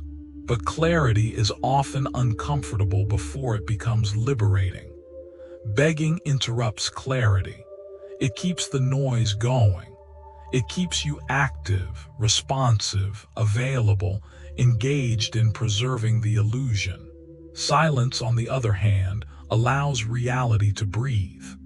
And reality, while sometimes rude, is infinitely more useful than fantasy. When you stop begging, you give people room to show who they are without your constant interference. That matters because so many people never really get to see the truth of a relationship. They are too busy managing it, fixing it, feeding it, holding it together with effort and hope and endless emotional labor. They cannot tell whether the bond is real because they never stop performing enough to find out. Once you stop, the truth comes forward. Some people lean in, some disappear, some grow more respectful, some grow irritated, some rise to meet your steadier energy. Some expose that they were never actually offering much at all, painful, sometimes, useful, absolutely. The third thing that changes is your self-respect. This may be the most important shift of all. Begging always carries an invisible message to the self. My value is negotiable. My dignity can be spent. My peace can be traded if the reward is closeness. Even when you do not say those words, your actions say them on your behalf. Every time you chase what should come freely, every time you explain what someone keeps choosing not to understand, every time you beg for basic decency in a relationship that calls itself love, every time you stay available for emotional crumbs and call it patience, your self-respect takes a hit. Not always dramatically, but steadily. Then one day when you stop, self-respect begins returning like an old ally you thought you had lost. It returns when you let someone misunderstand you without collapsing. It returns when you do not force a conversation that is not being met with honesty. It returns when you refuse to audition for a seat in someone's life. It returns when you accept that confusion is also an answer. It returns when you stop treating mixed signals like a puzzle and start treating them like a warning. This is the difference between wanting love and abandoning yourself for access to it. One is human. The other is self-destruction with pretty language. Self-respect is not loud. It does not need a speech. It does not need a performance.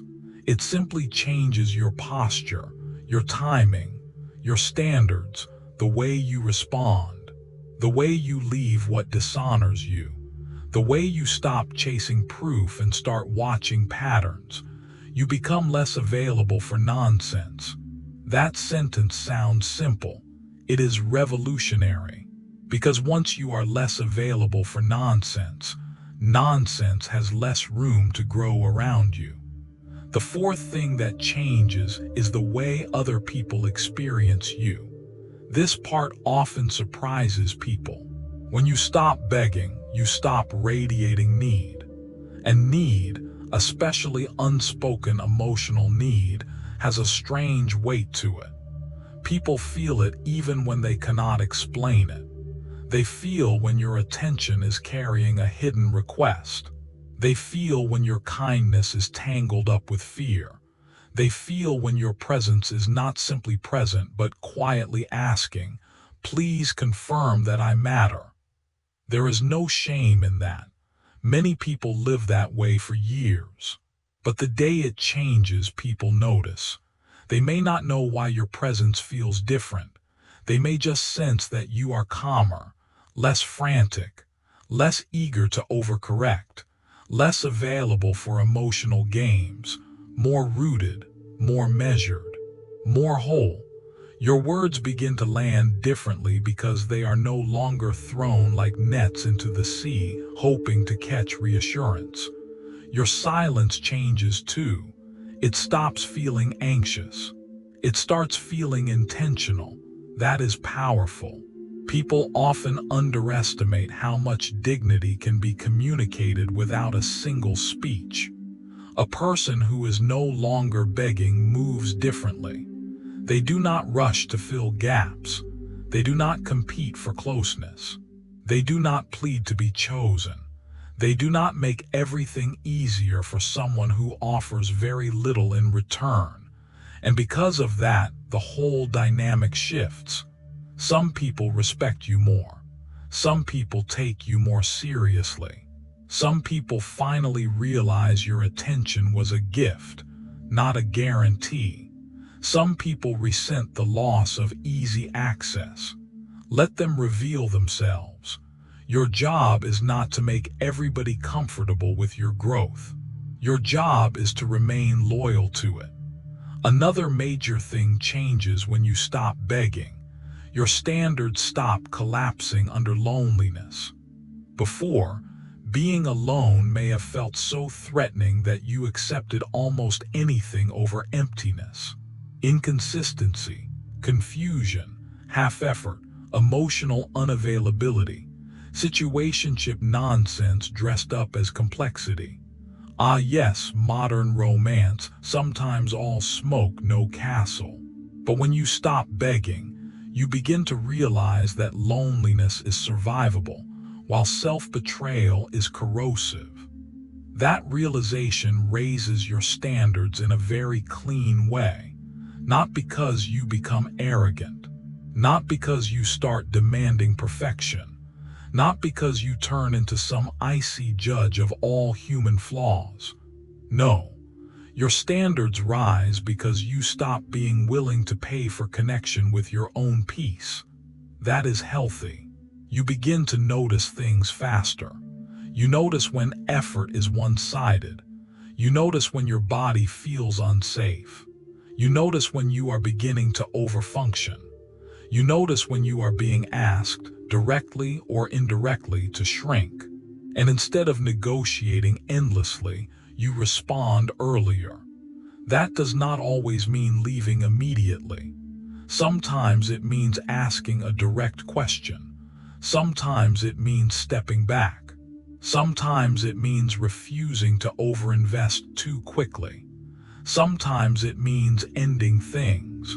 But whatever form it takes, the key difference is this. You no longer wait until you are spiritually bankrupt to admit something is wrong.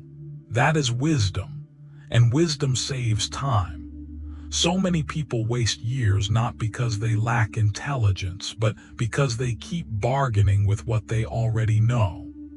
They keep giving second, third, 10th, 100th chances to situations that have already revealed their limits.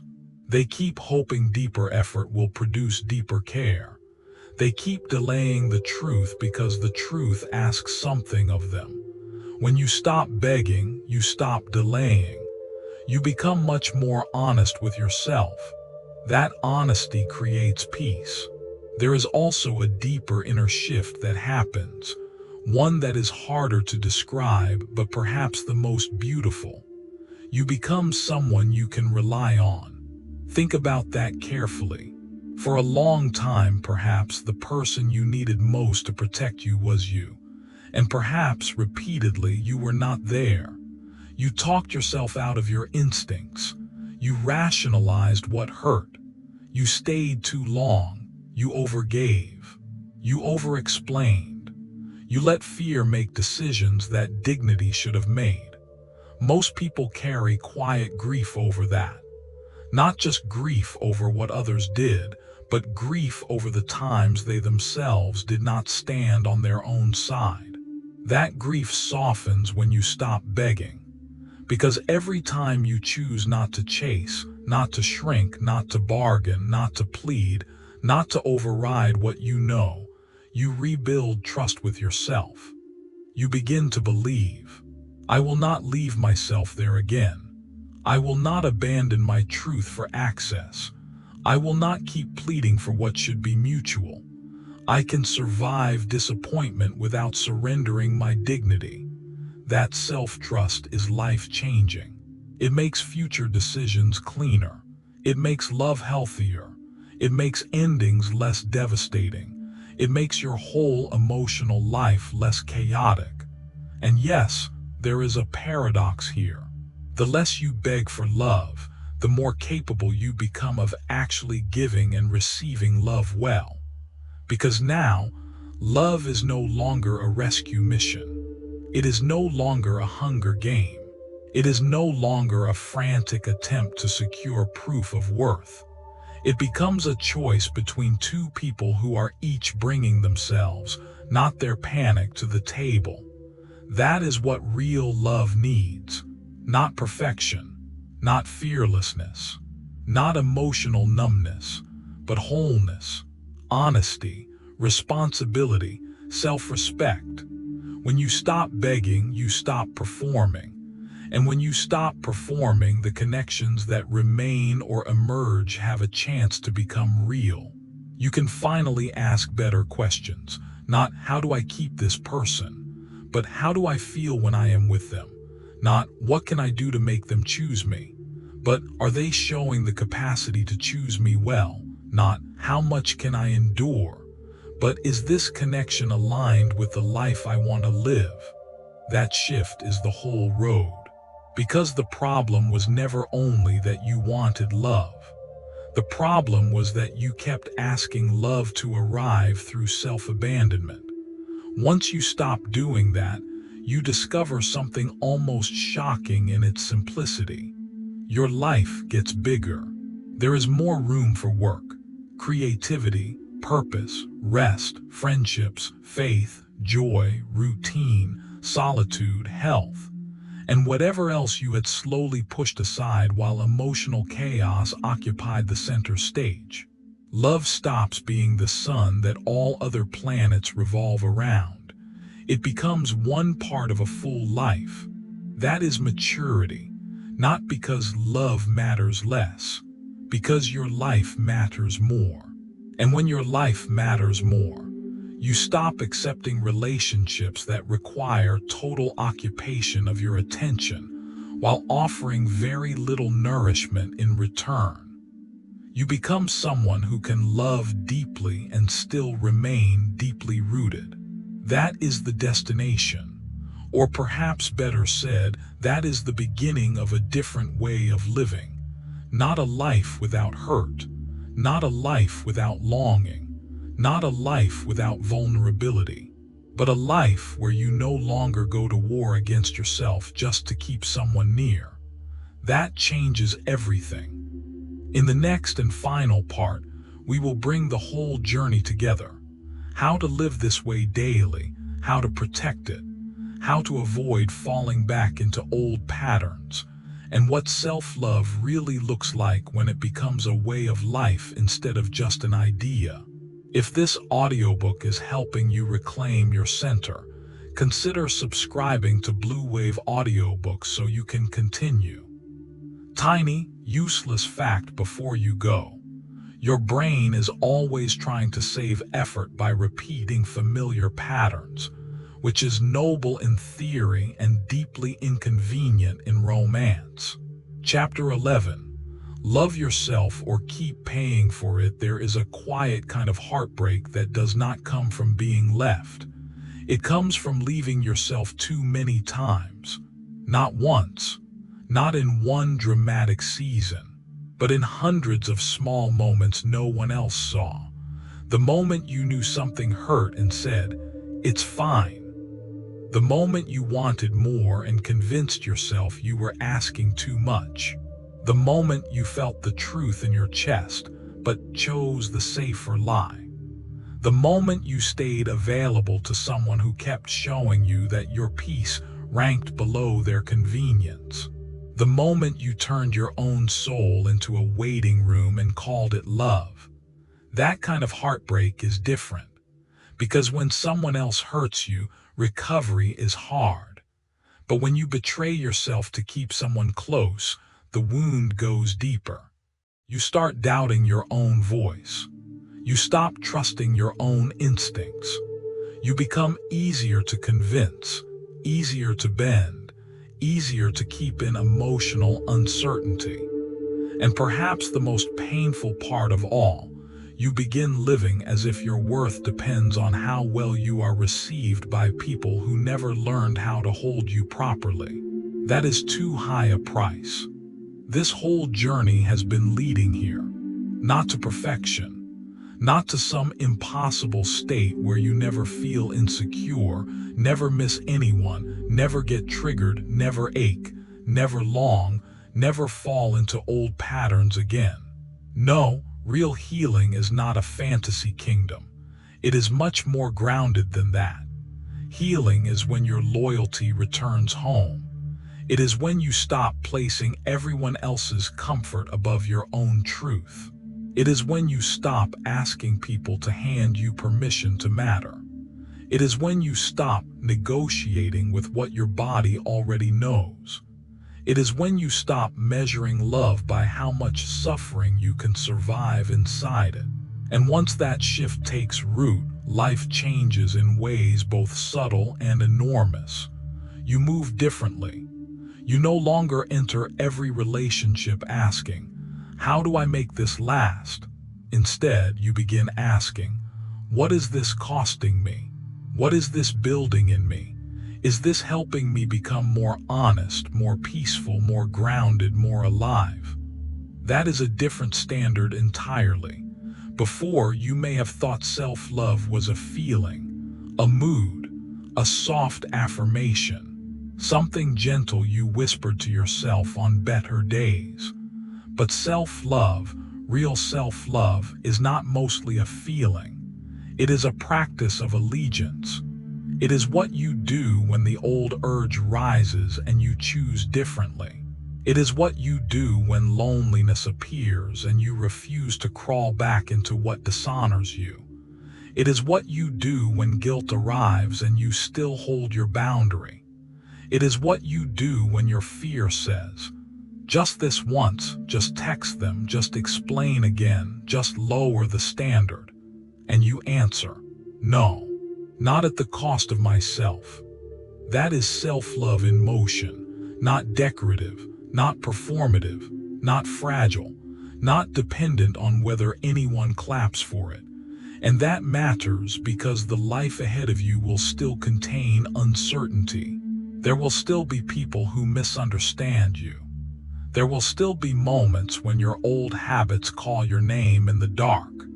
There will still be days when being chosen feels tempting, when overgiving feels easier, when chasing seems more relieving than waiting. But now you know something you did not fully know before.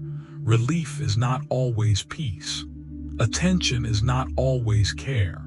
Chemistry is not always safety. Longing is not always love. Staying is not always loyalty. And losing someone is not the worst thing that can happen. Losing yourself is. That truth should be carved into stone. Because once you understand it deeply, you begin protecting your inner world differently. You stop treating your peace like spare change. You stop offering your nervous system to every chaotic bond that promises intensity. You stop confusing emotional labor with emotional depth. You stop romanticizing what exhausts you. Instead, you begin building a life that can actually hold love well. This is important. Many people are so focused on being loved that they never stop to ask whether the life they are building can sustain healthy love once it arrives. Can you tell the truth early? Can you tolerate silence without panic? Can you ask for clarity without begging? Can you feel disappointment without self-erasure? Can you leave when your body knows before your fantasies are willing to admit it? Can you love someone without making them your court of final appeal? These are the questions that shape a life, and the answers are not built in one grand decision. They are built daily. In the morning, when you decide not to begin your day by checking whether someone else's attention exists before your own inner world does. In conversation, when you tell the truth instead of the version of the truth designed to keep everyone comfortable. In relationships, when you watch patterns instead of worshiping promises. In conflict, when you pause long enough to respond instead of react. In solitude, when you stay with yourself long enough to remember that your own presence is not a punishment. This is how the new life is built. Quietly, repetitively, with dignity, with practice, with many imperfect days and still enough courage to continue. Because the old pattern will not disappear just because you understand it.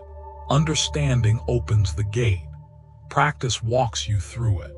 There may be days when you slip, days when you over-explain again, days when you chase a little, days when you confuse anxiety with urgency and send the text, reopen the conversation, make the extra effort, volunteer your peace to someone who has not earned it. Do not turn those days into a verdict.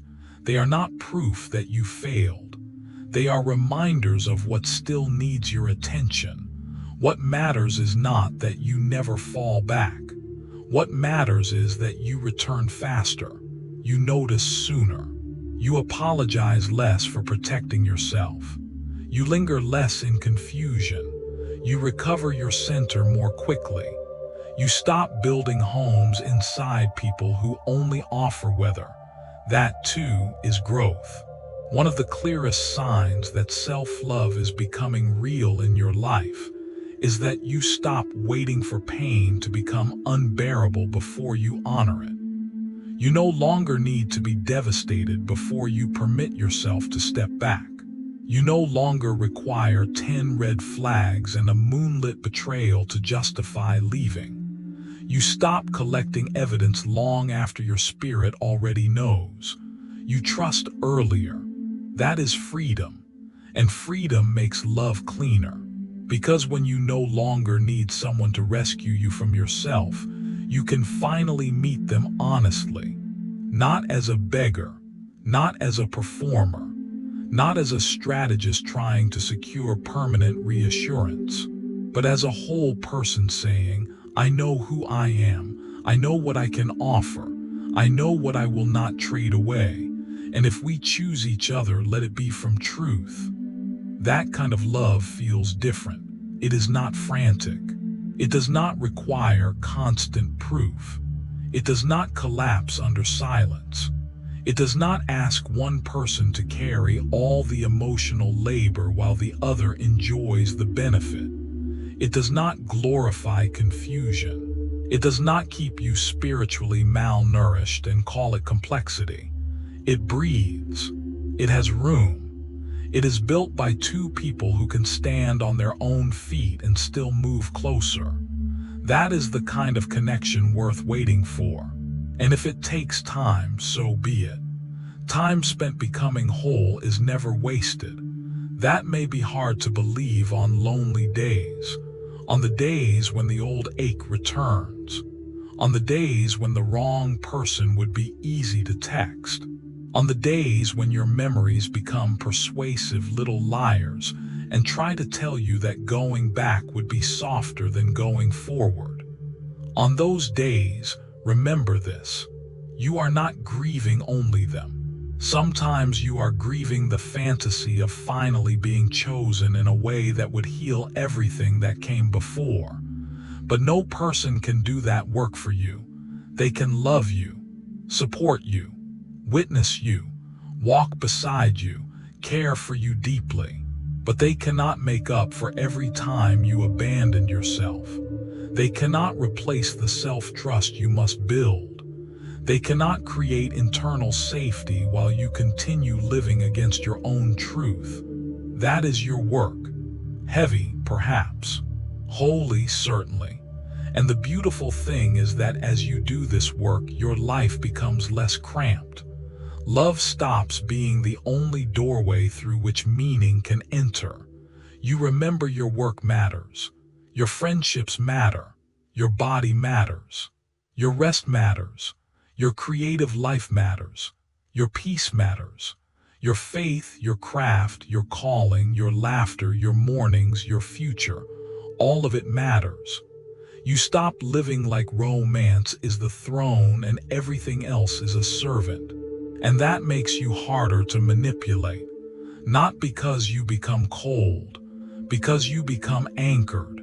Anchored people are difficult to bait with inconsistency. They are difficult to keep in confusion. They are difficult to control with withdrawal. They are difficult to seduce with empty intensity. Why? Because they are no longer starving. The starving heart grabs. The grounded heart discerns. That is one of the greatest changes of all. You stop asking, how do I keep this? You start asking, is this worthy of my life? That question has saved more souls than endless patience ever will. Now let us bring this down to the simplest truth of the whole audiobook. If you do not love yourself enough to protect your peace, your body, your time, your standards, your emotional safety, and your truth, you will keep paying for that lack of self-love with your life. You will pay with years. You will pay with anxiety. You will pay with exhaustion. You will pay with overthinking. You will pay with grief that never needed to last that long.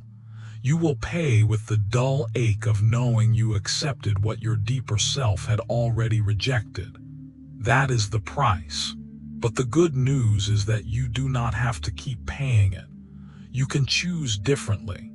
Today, not someday. In small ways, not only dramatic ways. Again and again, not once and forever. You can choose not to text what dignity should not send. You can choose to leave silence unfilled. You can choose to believe patterns instead of promises. You can choose to feel loneliness without crawling back to what breaks you. You can choose to set the boundary even if your voice shakes. You can choose to trust what your body has been trying to tell you for months. You can choose to become someone who does not require being chosen in order to feel real. That is not ego. That is liberation. And when love comes, because yes, real love can come, and often more clearly when you stop chasing its counterfeit, you will meet it differently. You will not greet it like a starving traveler finding water after a lifetime in the desert. You will greet it like a whole person who has learned how to carry their own life with care. You will say, in effect, I am here. I can love deeply. I can care fully. I can be soft without surrendering myself. I can be open without being unguarded. I can be devoted without becoming lost. Stay if this is true, leave if it is not, but either way I remain. That is the voice of self-love, not loud, not cruel, not desperate, steady. And steady is powerful. So if you take one thing from this audiobook, let it be this. You are not here to beg for love. You are not here to earn your worth through suffering. You are not here to disappear so that someone else can feel more comfortable with your presence. You are here to live in alignment with yourself, to protect what is sacred in you, to honor what hurts, to stop making deals with fear, to love others without abandoning the one person who must live with every choice you make. You. That is where freedom begins. That is where dignity returns. That is where life opens. And that is where love, if it comes, will finally find a home strong enough to hold it. If this audiobook walked with you through something real, consider subscribing to Blue Wave Audiobook. And if a part of you knows someone else needs these words, share it with them. Sometimes one clear truth can save someone years of emotional wandering. Tiny final challenge. The next time you feel tempted to chase, pause and ask, What would the version of me who truly honors themselves do next? Then do that.